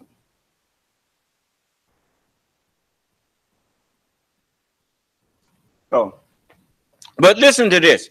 I mean, this was really something. Watch how they put it. And you would think that we all was on the same page around here, because they done started doing like I do. Watch this. Made some news, because if the president knew Flynn lied to the FBI when he fired him, then that means the president knew Flynn lied to the FBI when he met with FBI Director James Comey the next day, and when he asked him, according to Comey, to drop the investigation of Flynn.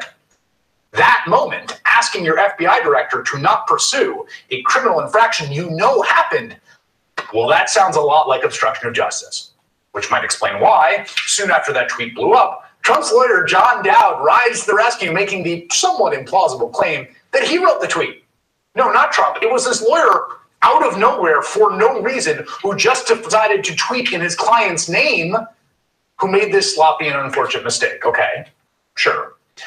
But what we have learned today fills in some of the holes about what Trump knew when he fired Mike Flynn and when he knew it. It all took place during a 20-day period in early 2017. January 24th, the FBI comes to the White House and interviews National Security Advisor Michael Flynn. This is 2 days after he's been sworn into that position. This is the interview in which Flynn lies to the FBI about his conversations with the Russian ambassador Sergei Kislyak. These are the lies for which he was later indicted. Flynn reportedly tells no one else at the White House about this FBI interview. 2 days later, January 26th, the acting attorney general, Sally Yates, with an aide, goes to the White House to tell White House counsel Don McGahn that based on intelligence agency monitoring, Flynn lied to Mike Pence about not discussing sanctions with Kislyak, which, in case it's not clear, is a very big deal to her. She's over there basically to warn them. But Yates also told McGahn something else. We also told the White House counsel that General Flynn had been interviewed by the FBI. Mr. McGahn asked me how he did, and I declined to give him an answer to that. Mr. McGahn called me back the next morning. One of the questions that Mr. McGahn asked me when I went back over the second day was essentially, why does it matter to DOJ if one White House official lies to another White House official? Okay, so why does it matter to the Department of Justice if one official lies to another official? So what do they think that the American people want as a government? A bunch of people up there that will lie to them? Did you see how much trouble that the Bush administration got into when over lying about weapons of mass destruction? The American people didn't want you up there. They don't need nobody up there lying to them and sending them off on no humbug for their children to die.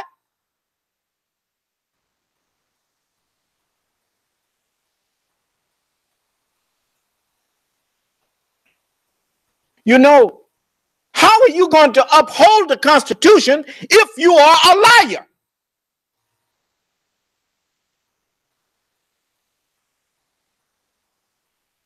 Now you see why George Washington asked the question.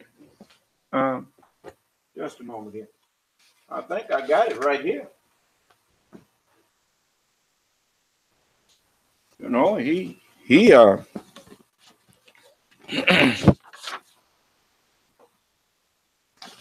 give me a minute. See if I can find it.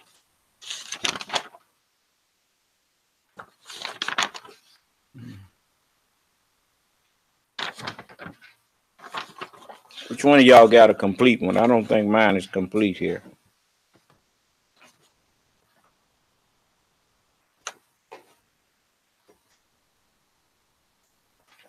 At least not this one. Here it is. I'm sorry. I got one. Thank you, bro. This is George Washington's farewell address. Now, on page 8 of mine, in the last paragraph, it says, of all the dispositions and habits which lead to political prosperity, of all the dispositions and habits which lead to political prosperity, religion and morality are indispensable supports. The American people used to understand that we don't want no president that does not have religious principles, that does not believe in God. We don't want no president that does not believe in God and have a history that shows it. Do you understand? Because religion and morality, actually, they are joined at the hip. You see? You know, you live in a world where prostitution is practiced, where the people deal drugs, that most people has made their wealth by doing illicit things like bootlegging and like dealing drugs and doing some of everything. So we need a president. We need a Congress where even though people fall short, at least they try to be religious and they try to uphold moral principles. So George Washington said, of all of the dispositions that lead to the dispositions and habits, you know, just like success is a habit, failure is a habit. It's based on the things that you do repeatedly without even thinking about it. Anything you do and don't have to really do a lot of thinking about it, that is a habit. Do you understand? Well, the dispositions of all of the dispositions and habits that lead to political prosperity, religion, and morality are indispensable supports. Anytime you want political prosperity, then you can't throw away moral uprightness and religion. They are indispensable. You got to have them. Then he says, And in vain would that man claim the tribute of patriotism who should labor to subvert these great pillars of human happiness.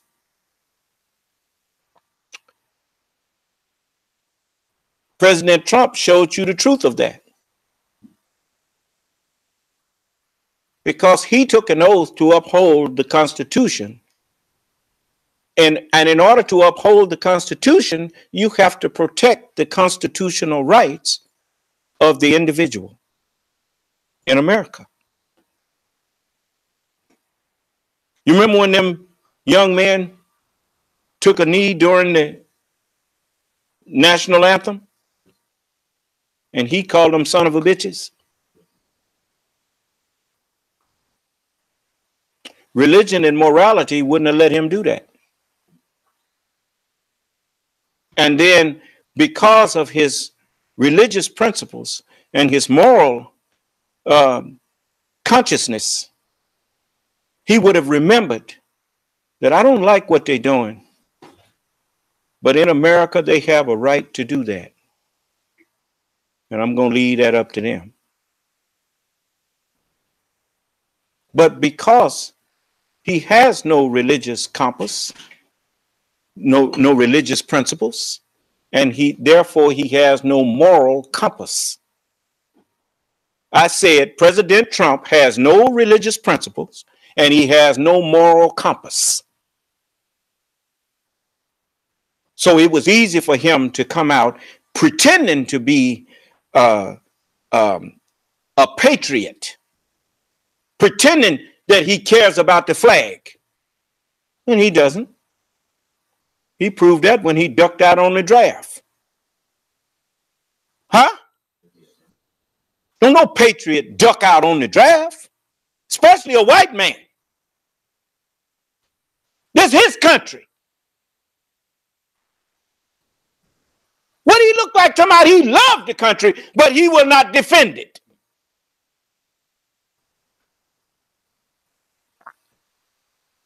A liar.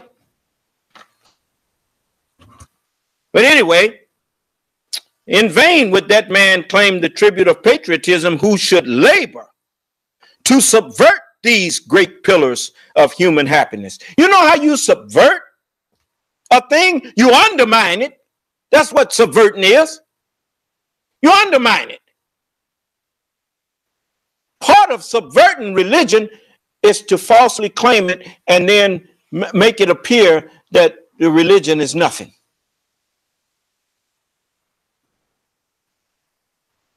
And up there talking about 2 Corinthians. And when he was asked, has he ever asked God forgiveness for anything?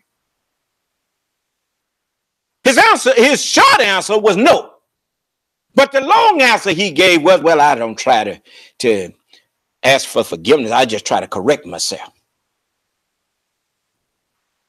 How you going to correct yourself without asking God's forgiveness so that he will help you correct yourself? If you could correct yourself, you wouldn't have needed to do it in the first. You wouldn't have had to ask for forgiveness in the first place because you wouldn't have did that. So obviously you need God's help because you need to ask for forgiveness to correct yourself. And anyone that thinks that they don't have to answer to God, you can say what you want about Richard Nixon, but Richard Nixon did believe in God. He believed that there is a God. You don't get to be, at least you didn't used to get to be president by not knowing nothing about Masonics. Most of your presidents were Masons. They had to know who God is, and they had to know that his name is Allah. So they wouldn't be stupid enough to get up there talking about they going to declare war on Islam.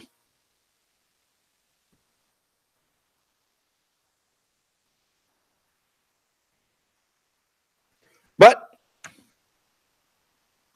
it says, it says any man, in vain would that man claim the tribute of patriotism who would subvert the religion and morality. You're no patriot to this country when you throw religious principles and morality out of the window. You throw that away. The man has no religious principles, because how you know that? He don't do to others as he would have others do unto him. He get out in the public. If you talked his family down, of course he did say he didn't mind his own daughter being called a piece of ass.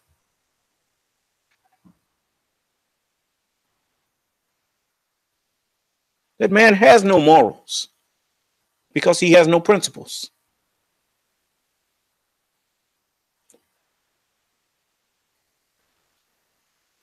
And for you to support him means you don't have any either.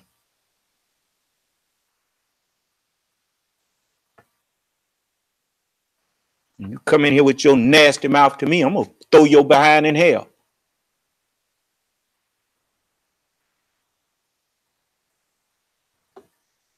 Now come in here and tell me I can't do it.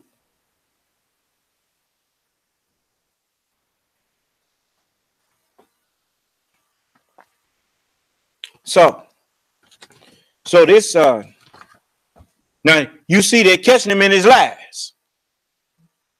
It ain't no doubt that he was obstructing justice. There ain't no doubt in it. He done already confessed to it. And he didn't even have sense enough to know he was confessing to it.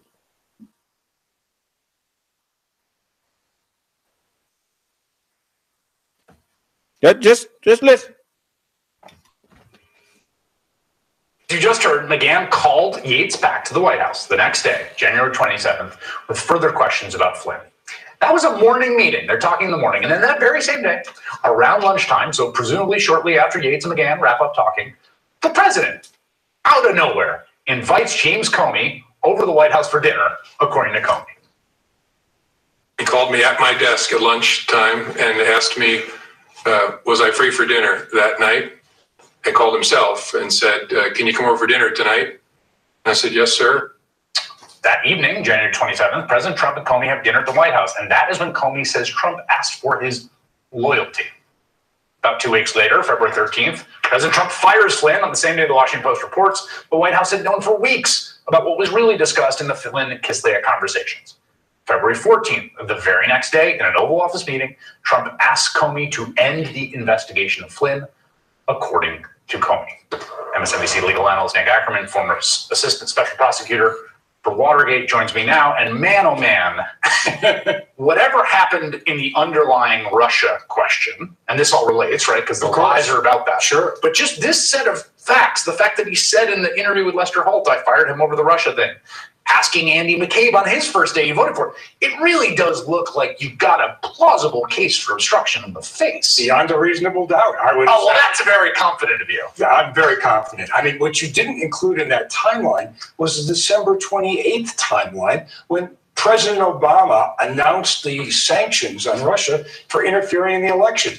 That same day, there was a call between Flynn and Kislyak, the Russian ambassador. Right. Then Flynn, like a good soldier, calls all of his friends at the White House down at Mar-a-Lago to tell them that he got this call and what should I say in return, including chains of emails in which Katie McFarland and others are saying, well, what he's going to talk about sex? What'd she say? What'd she say? So they all knew. They all knew. And you got to believe Donald Trump knew too. Right. That is not a... And I'm going to tell you something else. They're getting ready to go on this trip to Devon or whatever that place is they call it. And he taking just about his whole cabinet over there. Wouldn't surprise me if they defect after they get there, knowing that the jig is up. You see, you know, you play games with your own house.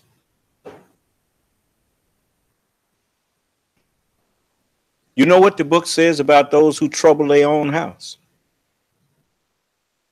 You knowingly vote for racists and people who have no moral compass.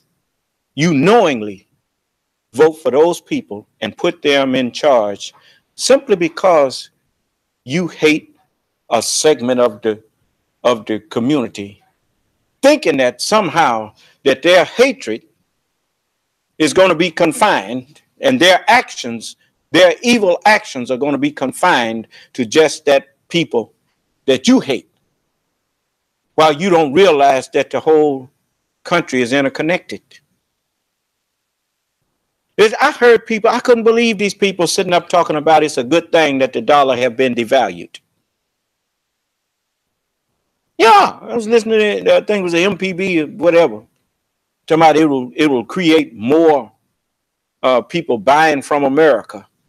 And of course, it won't do a lot for exports. I should say imports, but it'll do a lot for exports. And so in a way, it's a good thing. How's it a good thing for the people in America's dollar to be worth less? I told you these people, they will tell you anything. And, you know, I hate to see this happen.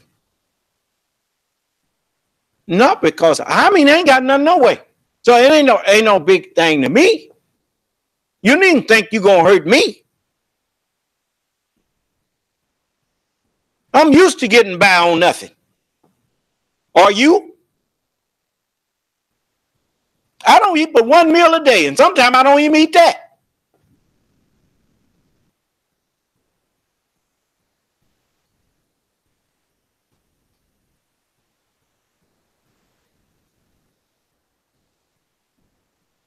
But you who eat all day, every day, you're going to be in trouble in a minute.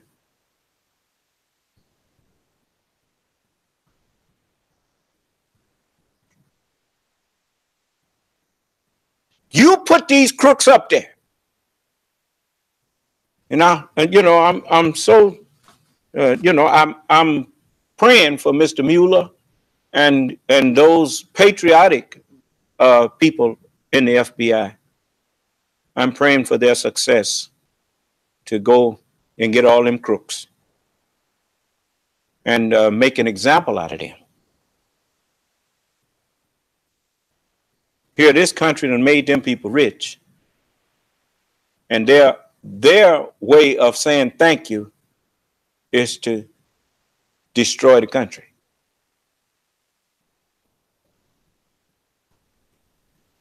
Well, ain't that something?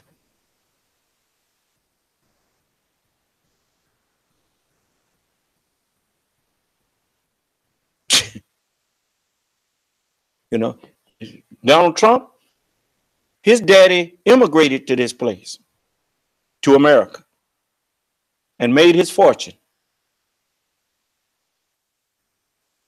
And now he sits up acting like he done forgot how he got here.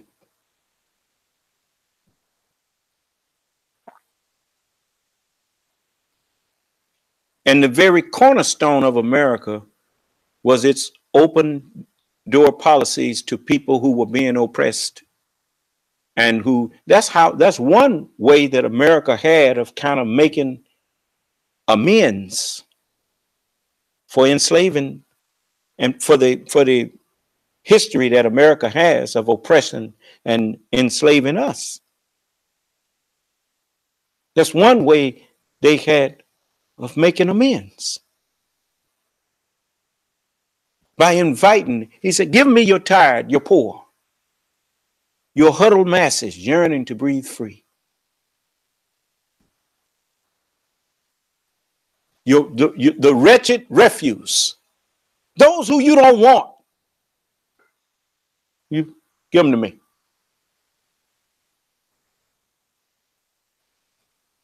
I lift my lamp beside the golden door. In a world where people didn't have no hope, America gave them hope. You can't say that ain't happened. You've seen it. All of us have witnessed that.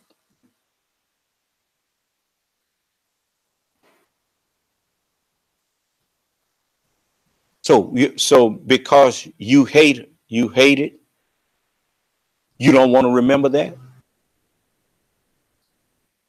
Well, I'm glad that God didn't put you in charge. He put me in charge.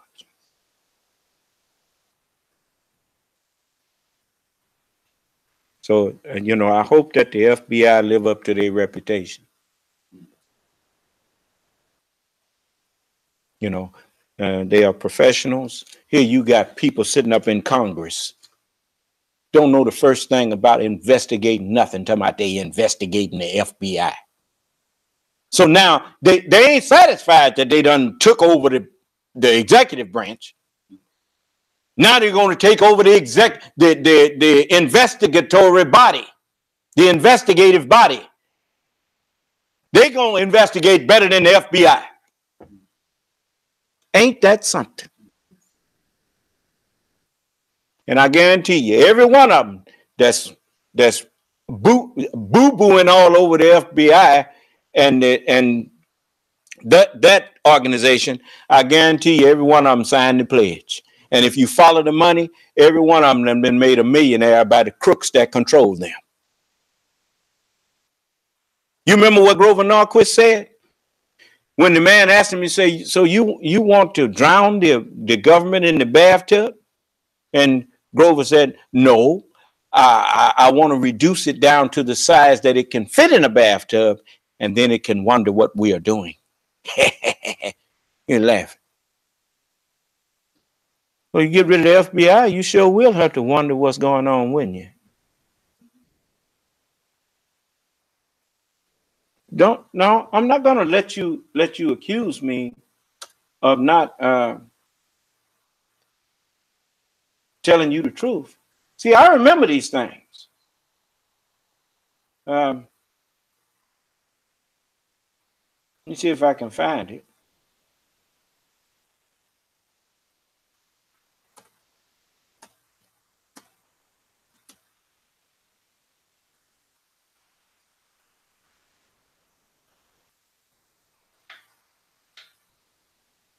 Let's see here.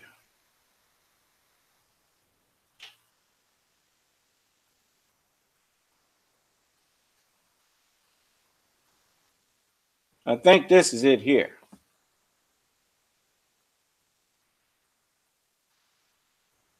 Give me a minute.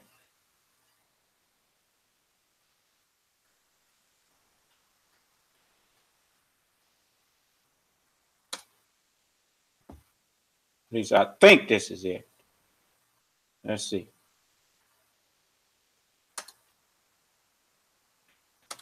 Yeah, we got time for it. Y'all be patient with me. I got to get it up on one that'll play.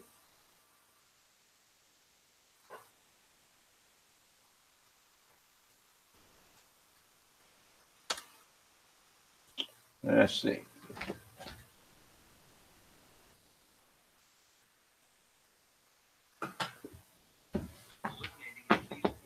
$2 trillion from the nation's debt, using some combination of cutting spending and raising taxes. The person at the heart of those negotiations, and some would say the person responsible for the deadlock, is neither a member of Congress nor the holder of any public office. He's a lobbyist and a conservative activist named Grover Norquist, who over the years has gotten virtually every Republican congressman and senator to sign an oath called the Pledge. It's a promise that they will never, under any circumstances, vote to raise taxes on anyone. And so far, Grover Norquist has held them to it, controlling 279 votes, the Speaker of the House, the Senate Minority Leader, and all 6 Republican members of the Joint Committee on Deficit Reduction. A lot of people think you're the most powerful man in Washington. Now, just a moment. Now, remember now, 279 votes he controls. See, they telling on him, and you wasn't listening. That's all the news media could do, is give you a heads up. Hey, this man is controlling your Congress. Him and his handlers. Do you understand? He made them sign a pledge to never raise taxes on anyone for any reason.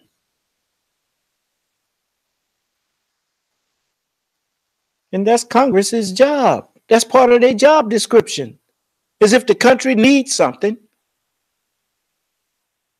then the government is not in business. The only way the government gets revenue to do what's needed is by taxes.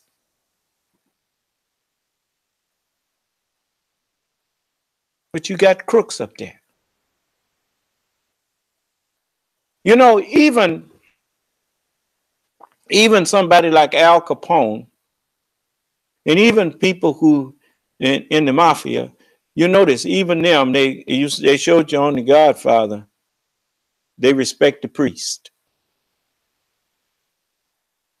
They may be the crookedest thing going, but they want an honest man handling what's important to what's the most important thing to them, their money, and they want their family safe.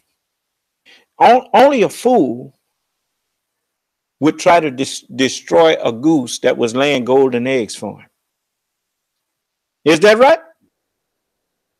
And only a fool would look at a country like America that has so much potential and try to, instead of make it greater, try to trash it.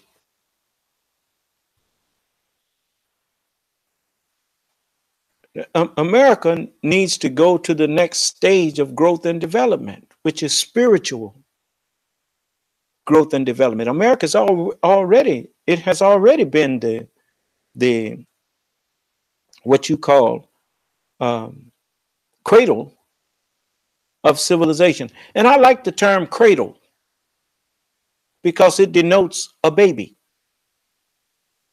Also, it's a place where a baby is lying. The baby ain't mature, otherwise it wouldn't be in a cradle. But it's time to take it to the next level. These people haven't even learned how to have you notice what they call a democratic republic, and a democracy that actually did work for a while. To where when people wanted to change, rather than shed each other's blood, they set up a republic where people could argue out their differences and learn to make compromises and preserve their culture and their society and their nationhood, their unity, instead of being broken apart by their differences. You know, and if Allah had not been involved in this, it couldn't have happened.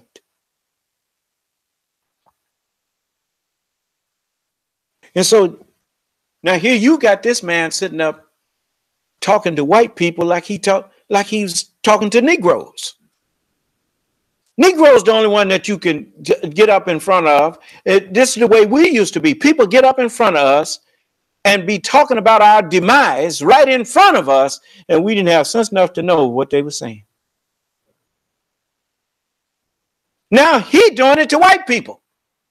Listen to this. The tax issue is the most powerful issue in American politics going back to the Tea Party. People say, oh, Grover Norquist has power. No, Grover Norquist and Americans for Tax Reform focus on the tax issue. The tax issue is a powerful issue. Grover Norquist is trying to be modest. Since creating Americans for Tax Reform at Ronald Reagan's behest back in 1985, Norquist has been responsible more than anyone else for rewriting the dogma of the Republican Party. The Republicans won't raise your taxes. We haven't had a Republican vote for an income tax increase since 1990. And this was your doing. I helped.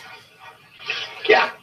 It began with a simple idea of getting Republicans all over the country to sign an oath called the Taxpayer Protection Pledge, promising their constituents that they would never, ever vote for anything that would make their taxes go up. Speaker Gingrich's tax pledge back in 1998. And once they signed the pledge... You see now what Grover Norquist actually did, they have refined niggardliness so that they could make niggers out of white people without white people realizing it. But you know, they made niggers out of us. They made us selfish, not wanting to share nothing that we had with each other. But yet, the slave master could get whatever he wanted out of the Negro. But another Negro couldn't get nothing out of the Negro. You understand? And that is what people didn't understand about the history of America. What helped make America what it is, it was the generosity that found its way into the hearts of people like Henry Ford, who, because Henry Ford was more concerned about, yeah, he wanted to make money, but he also was concerned about his country and about his fellow Americans. And so he made automobiles. He came up with the idea for an assembly line and was turning out a car where it used to take him 18 or 19 hours with a few people. The assembly line, he started turning out one every 90 minutes. I mean, every every minute and 19 seconds, or every 19 seconds. And so and he made them affordable. Everybody was able to afford the car, including the people who worked for him. That's how America developed such a great middle class, a large middle class of people. And that's what made America the great nation. One of the things that helped make America the great nation that the world envied, because it had so many people that were living well, just as well as the ones who was ruling it. Well, how many nations do you know of that can claim that? That other people had beautiful homes. There's a giant middle class or a giant class of people that you couldn't tell that they wasn't the ruler by the way they was living. Isn't that something? America has been the envy of the world. And so now here, this man got people secretly. Nobody know nothing about this until 60 Minutes brought it out. Grover came out, Allah made him come out there and tell it. Huh? Now he making niggers out of white people. Do you understand? Because that's a niggardly thought that instead of, you making more money, like it says, you don't muzzle the ox that treadeth out the corn. If the government is doing highways and bridges and all of that infrastructure, in order to keep that up, it needs money, right? Okay. Where does the money for the government come from? Taxes. So if you want to destroy the country, you must start at putting a stop to the tax revenue. That way they can't keep on putting their good ideas into fruition because ain't no money for it. Do you understand? You notice, don't nobody get tired of driving on streets that don't tear up your car. It's more expensive to not fix your streets. You think you saving money by not paying taxes, but what you actually doing is when you let the roads and bridges get all messed up, you fixing it where you're going to be having to fix them cars up. And you're going to spend that money one way or the other. You're going to spend more money trying to keep your stuff repaired than you would have if you had did what was already working. It wasn't broke. You didn't need to fix it. But Grover and them, he played on your greed, turned you into Negroes. You know, I don't care how much money you get, it ain't enough. And I ain't got nothing to share with nobody. Huh? So a lot of people had lots of money, and I don't mean this as in a derogatory sense, but I'm just trying to show you how we think. Look at all of the people that got money from bad drugs and stuff like that, the fin thing and all of that kind of thing. Millions of dollars came here. What changed? Nothing changed because the people are selfish. Here, you've had me here in your midst for almost since 1981. And I've been telling you I'm the Son of Man. You never even bothered to think, what if he is? And you've seen the things that I have did since, with the little bit that my few little followers gave me. You see me fixing up, trying to do something for you in this community to make you feel like our children shouldn't feel like they have to grow up and move away from us. If anything, we ought to have them growing up, and we should have counselors, guidance counselors that really do the job that a guidance counselor is supposed to do. Find what their aptitudes and what they're good at. And the ones that got all of that exceptional, what you call scholastic talent, they shouldn't have to be sending off no white people to get them no scholarship. We should give them a scholarship, send them off, and then when they get that knowledge, you come on back here and we'll set you up in a doctor's office or set you up in something, and you can do your business right here, and you can make our community and bring back to us what we need to make ourselves more viable. But no, you too niggardly. All you can think of is a big house and a car and a bank account. Matter of fact, most of us, we get happy when we got the best looking house on the block and got the best looking car and everything. That makes us happy. We don't really want to see other people with nothing. That's the way niggers. That's a niggardly mind. And you and I ain't never going to become a truly free people until we free ourselves of niggardliness. But I'm looking at them. They signed that pledge. What were they promised to sign the pledge? Follow the money.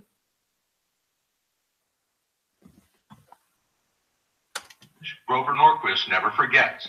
The more signatures he's collected, the more his influence has grown. I think to win a Republican primary, it is difficult to imagine somebody winning a primary without taking the pledge. The signatories not only include more than 270 members of Congress, but all of the Republican presidential candidates with the lone exception of John Huntsman. Okay, folks, we want to get going? All that leverage has made Norquist's Wednesday breakfast meetings a must-attend event for Republican operatives fortunate enough to get an invitation. David Keene, the president of the National Rifle Association, was there the day we attended, along with conservative columnist John Fund. This is the Grand Central Station of the conservative movement. We were told it was the first timers who have ever been allowed into the weekly off-the-record strategy session. Our approach is going to be to just simply drill away every day. It's people from Capitol Hill, House and Senate, think tanks, Tea Party groups, business groups, everybody who wants the government to be smaller and everybody who wants the government to leave them alone. I intend to win. I intend to be part of it. Everybody who wants the government to leave them alone. If we want to pollute the lakes and rivers, leave us alone. If we want to sell bad meat to the public, leave us alone. If we want to put oil pipelines across lands and they spill into the fresh water system. Leave us alone. Right? Well, who is it that wants the government to leave them alone? It's a few of them from the top 3%. Crooks that's done built them homes in Russia and in places outside of America where they got somewhere to go to when they ruin this. And at the same time, they have a philosophy that has nothing to do with religious principles or morals. Their philosophy is money. Money talks and everything else walks. And the only way they could run this game is they had to dumb the American people down. And they had to find out what the American people had in the way of differences and animosities. And what did Mr. Lynch say? He said, I have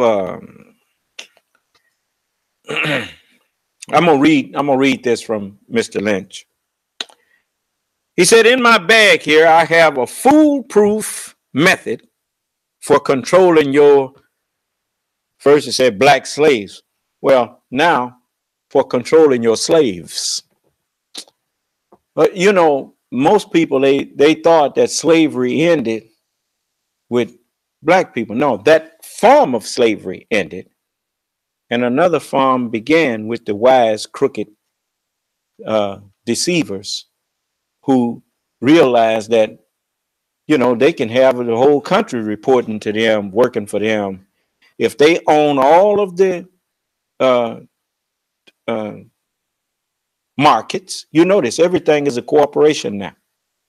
A great big corporate, you know, all these big Walmart, Kroger's.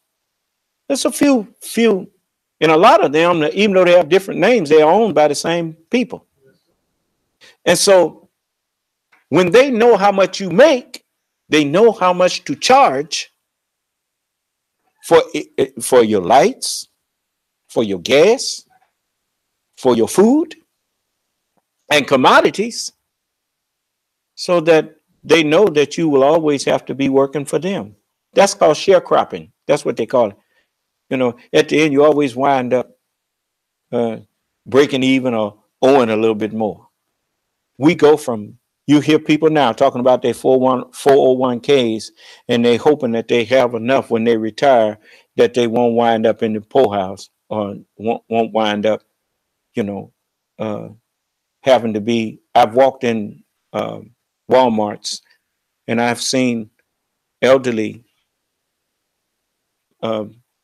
black women, elderly white women standing up at the cash register, still working. And I've asked, what are you doing in here? Said, well, I you know, what I'm getting in Social Security and whatnot, it just ain't enough. And I just, you know, I looked at that and I thought about people are still being enslaved. And now they don't even know it. But don't you worry. These people are about to come to an end. The rich, all of you rich people out there that could care less about your fellow man. You know what the scripture says in the book of James? It says, go to now, you rich man, and weep and howl for your miseries that shall come upon you.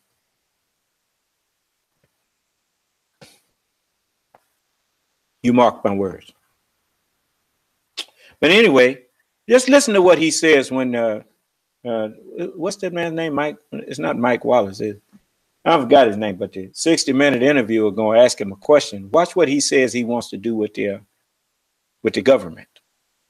The whole effort to crush the other king. Grover Norquist has been called both the dark wizard of the right's anti-tax cult and the single most effective conservative activist in the country.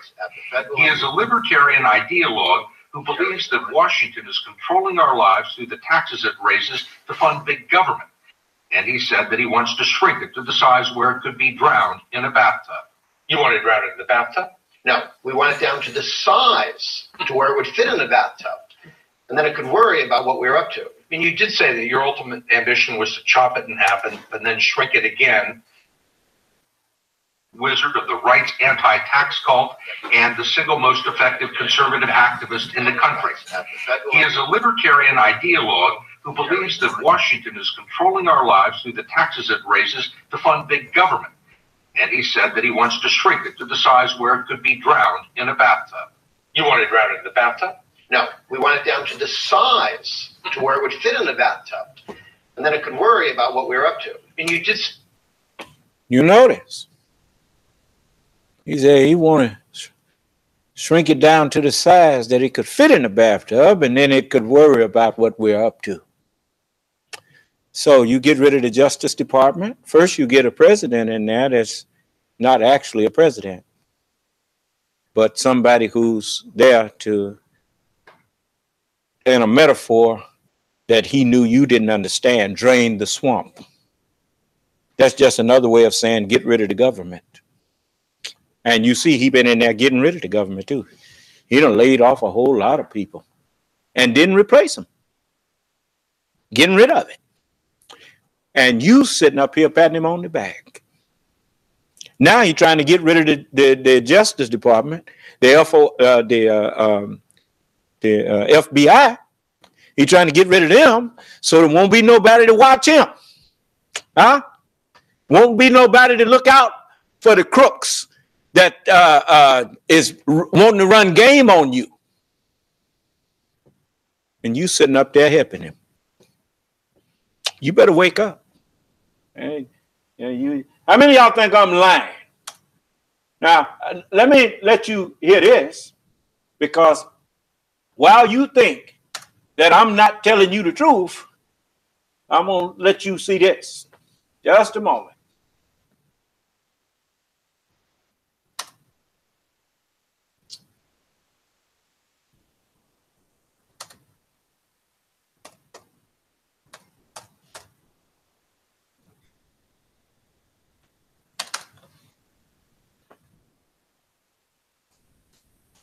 Greetings to you. I'm Elijah Muhammad, the preacher of freedom, justice, and equality to you, my poor black people who has been lost in the workers of North America for the last 400 or more years. You, my dear beloved brothers and sisters that is listening to my voice on this album, I would that you pay good attention to it. Our subject is the judgment.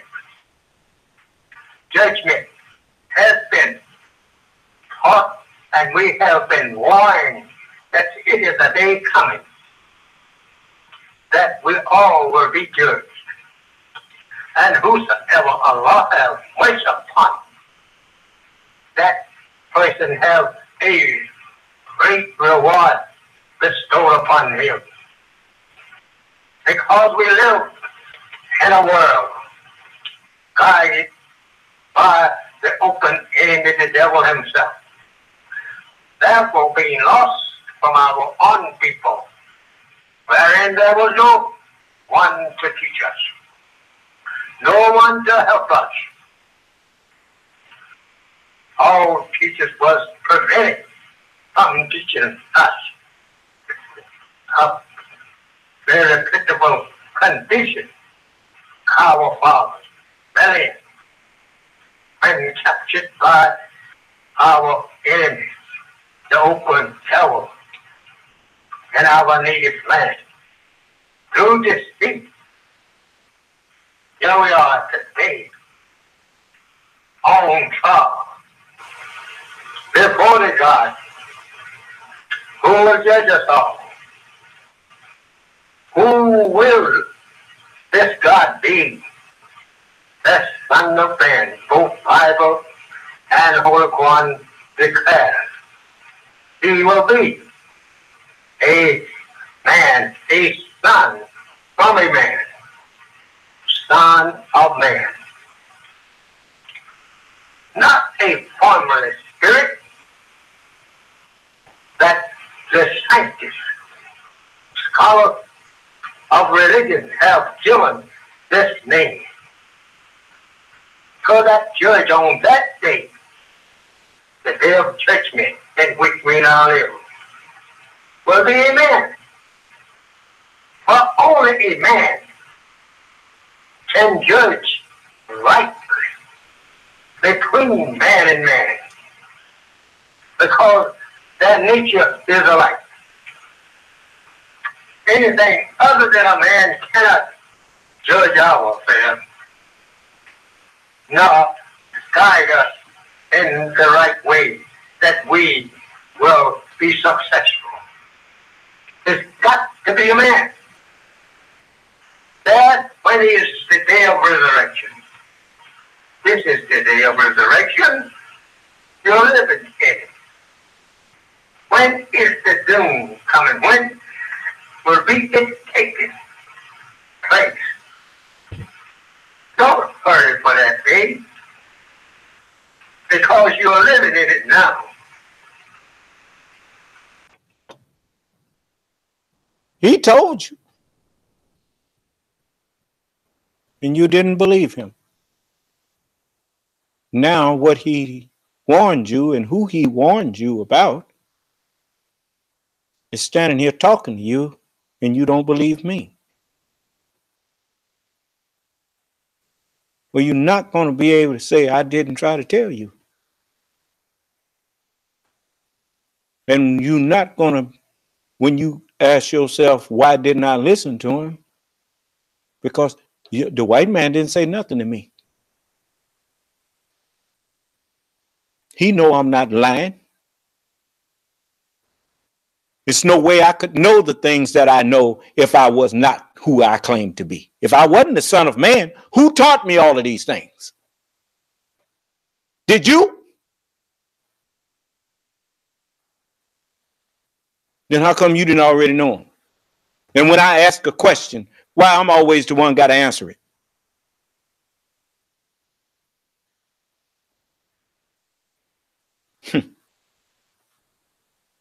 All right. Let me let you see something else. You remember I told you that everybody there's no way that if you got a liar at the top, can't no truthful people represent him. It's got to be all liars. Let me show you something.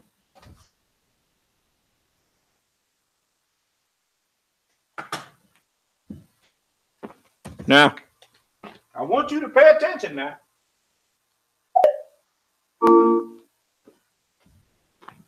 Just a minute. I want to get this up here.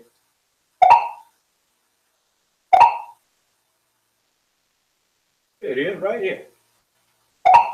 A bill that could have kept the government open. No attempt to realistically try to get the votes to pass a bill.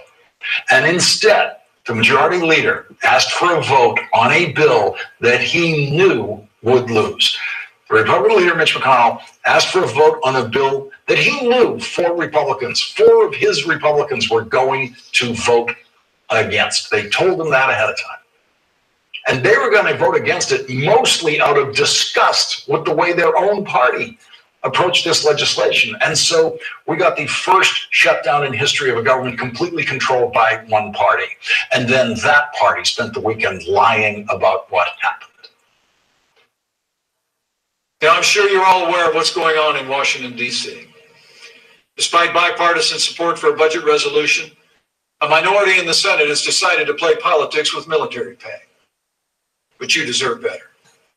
You and your family shouldn't have to worry for 1 minute about whether you're going to get paid. Didn't I tell you Mike Pence is in it up to his neck? All of them are liars. Every one of them is a liar. Donald Trump and everybody that's up there with him. And every one of them that's with him had to pledge their allegiance to him.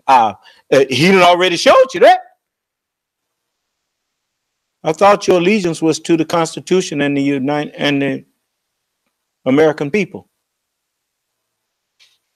No, their allegiance is to Donald Trump. And he done made manifest all of the crooks that's up there. We can thank him for that. Because you used to think some of these people really cared something about this country.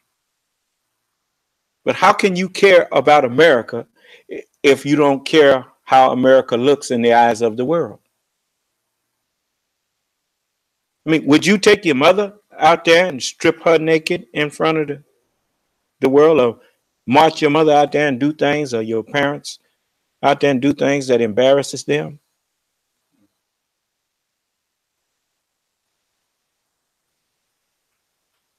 You don't do that if you care.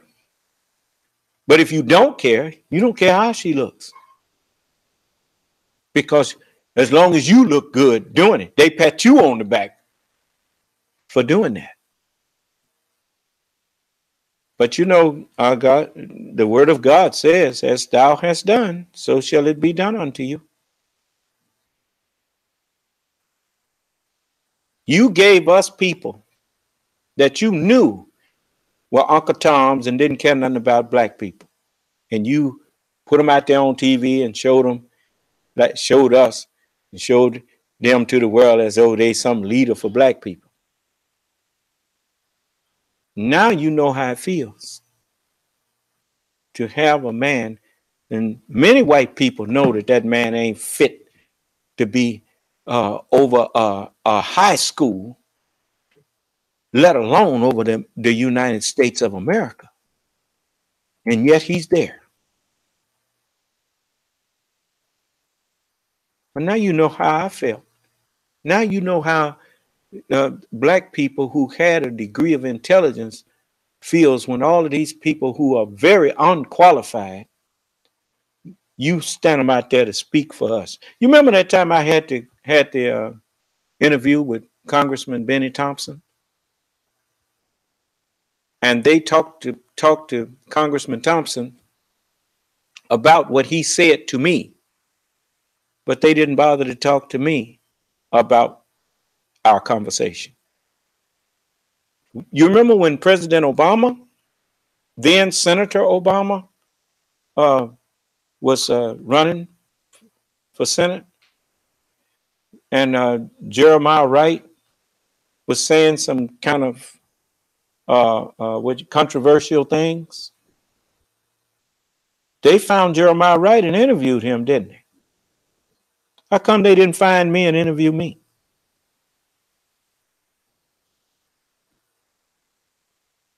I told you they know who I am. They know you can't make no fool out of me, and you're not going to use me to make Congressman Thompson look like he was out of order or whatnot. That just won't work with me.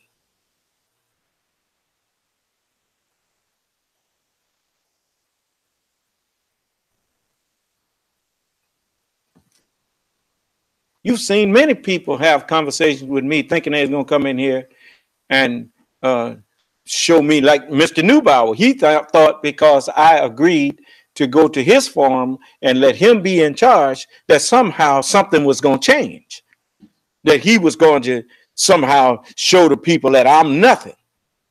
And all he wound up doing is showing the people that he wasn't nothing.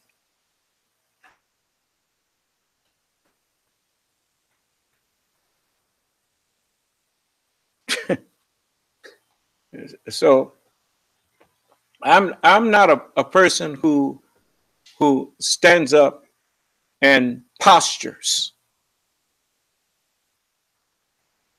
If I say I can do something, it's because I can. And if I can't do something, I don't pretend that I can.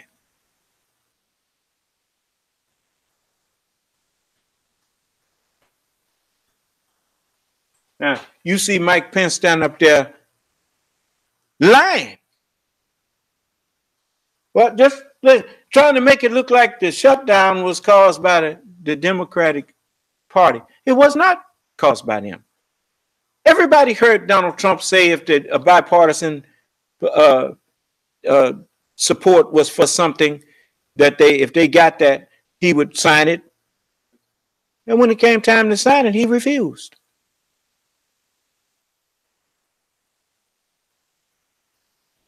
But, you know, liars always will support a liar.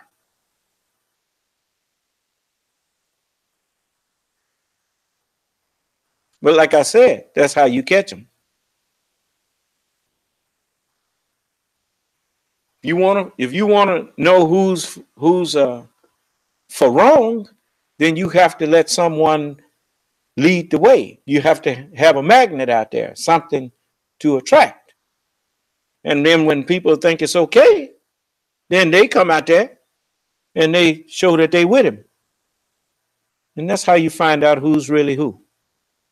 Do you understand?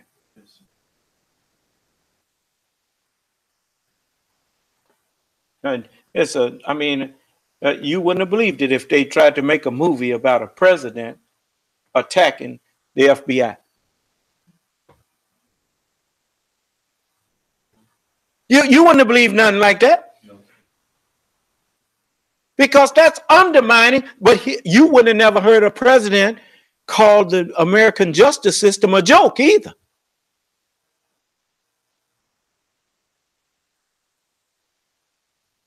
But as far as he's concerned, it's a joke.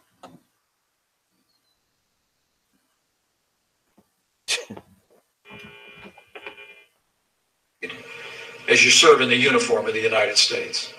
So know this, your president, your vice president, and the American people are not going to put up with it. Now that means a lot coming from a president who draft dodged. No. That really means something, huh? For a man who stood up and everybody heard him say he don't have no respect for any soldier or anybody that get captured. Will show you why he, you know, it's amazing how when Sergeant Bergdahl was finally released after he walked off post or something over there and wind up captured for 5 years, and President Obama got him released. And Donald Trump was back here talking about what ought to happen to him, that he's a dirty traitor and he's this and he's that. This coming from a coward who pretended to have bone spurs and got doctors to sign off on it, like this doctor that signed off on him talking about he's in excellent health care and all that, excellent health. And you can see the man is overweight. How you going to be in excellent health and overweight? But anyway, I mean, he got, is there somebody wanting to say something to me? He got everybody lying. Now, this man stands up. He comes out and represents a man like that. I'm talking about Mike Pence. Mike Pence, if he was any kind of man, he'd have been and walked out of there. He'd have resigned. That would have been his way of showing the American people it's time to get this man out of here. But instead, what you see him do? Support him and lie for him and do everything he can, because you know what his strategy is? Well, if they impeach him, then I'll be next. No, you won't, boy. Not if the American people got an ounce of intelligence. Ain't no way they will let you. And if it's proven and it has really been proven that Russia meddled and that election was a fraud, then Hillary Clinton should win by default. She already got the majority of the people's vote. So I'll tell you something. You know, they need to take all of them out of there in handcuffs. Just like when Michael Flynn was talking about lock her up, and all of them was hollering, lock her up. Now, who's being proved that they need to be locked up? Every one of them that was hollering, lock her up on that stage. He called Miss Clinton crooked Hillary. Who's really crooked? Even when the FBI came out talking about she was under investigation at a time when the election was going on, which was something that was unheard of for them to do that. Did Miss Clinton ever attempt to upbraid the FBI? That is to show you what kind of president she would have been. There's certain things you just don't do, not publicly. It's just like in the military. The officers do not dress other officers down in front of enlisted men. Even when you saw a few good men, you remember when the colonel said something in front of the lieutenant that disagreed with his commanding officer? He said, "Oh, you can go right now, Lieutenant." And he waited until they were alone. Then he told him, "Look, don't you ever do that again." Huh? But he didn't do it in front of those men. If he had something to say about the FBI or whatnot, he never should have got out here in front of the American people trying to undermine the American people's trust in the FBI. He ain't never had no business doing that. Those people didn't deserve him doing that. Most of them were career, and they are career Justice Department people. And that's all they do is try to protect this country and its people. And then got this coward in here.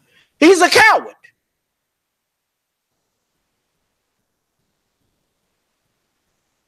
You know, to show you how much of a coward he is, you notice I talk about him, he don't say nothing. He ain't tweeting about me.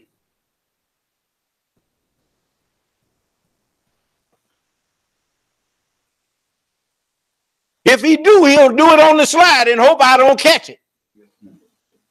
But I'm going to pay attention too.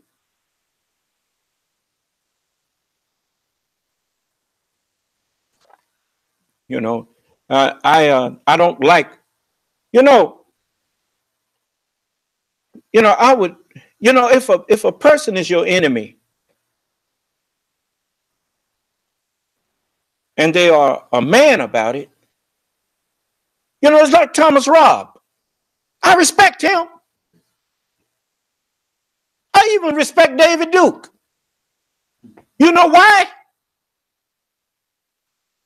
Because he's out in the open with what he is. Do you understand? This man, Donald Trump, he don't care nothing about the Klan, and he don't care nothing about nobody else. He don't care nothing about nobody but his wicked self.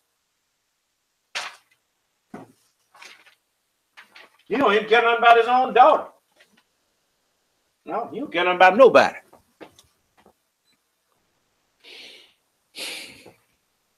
I could go on and on, but I'm not. Since ain't nobody saying nothing. But again, you all should be ask Allah to help the FBI to deal with these crooks. There's some decent people in there. I've met a few. So I know there's some decent ones in there. Even though we may be on their watch list, but they have shown, when they come and deal with you, they show you respect, which tells you that the people have some scruples, which tells you that They are not a bunch of ignorant rednecks that's just in there to ignoring their own laws.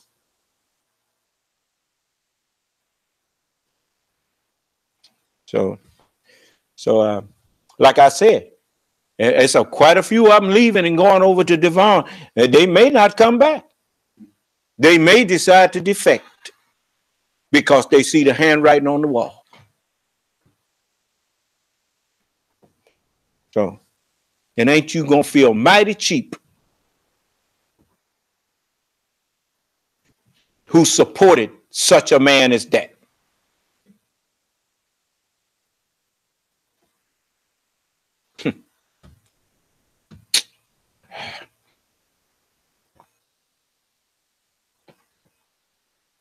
Well, I don't tell you, I don't generally. I mean, if I had saw that he was trying to do the right thing for the country,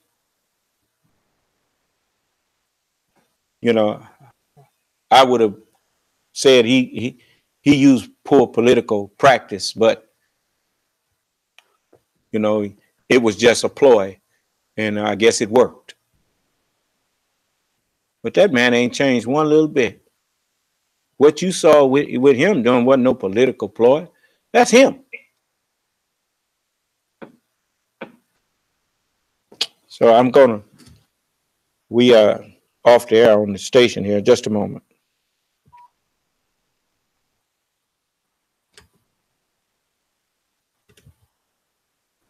Okay. So that wasn't no political stunt, a political ploy. That was him. And you put him in there anyway. And I warned you that man didn't care nothing about the country. And I told you that all them people up there in that Congress that signed that pledge, them people don't care nothing about America. They're a bunch of crooks. And that Paul Ryan, he ain't worth 2 dead flies. Yeah. Snake. But anyway, you better learn to stop letting people push your buttons. You better start paying attention to people instead of just only listening to what they say. You better start watching what you see people doing. Look at the history of some of these people. You think everybody that's white is somebody that you can trust? White people know they can't trust white people.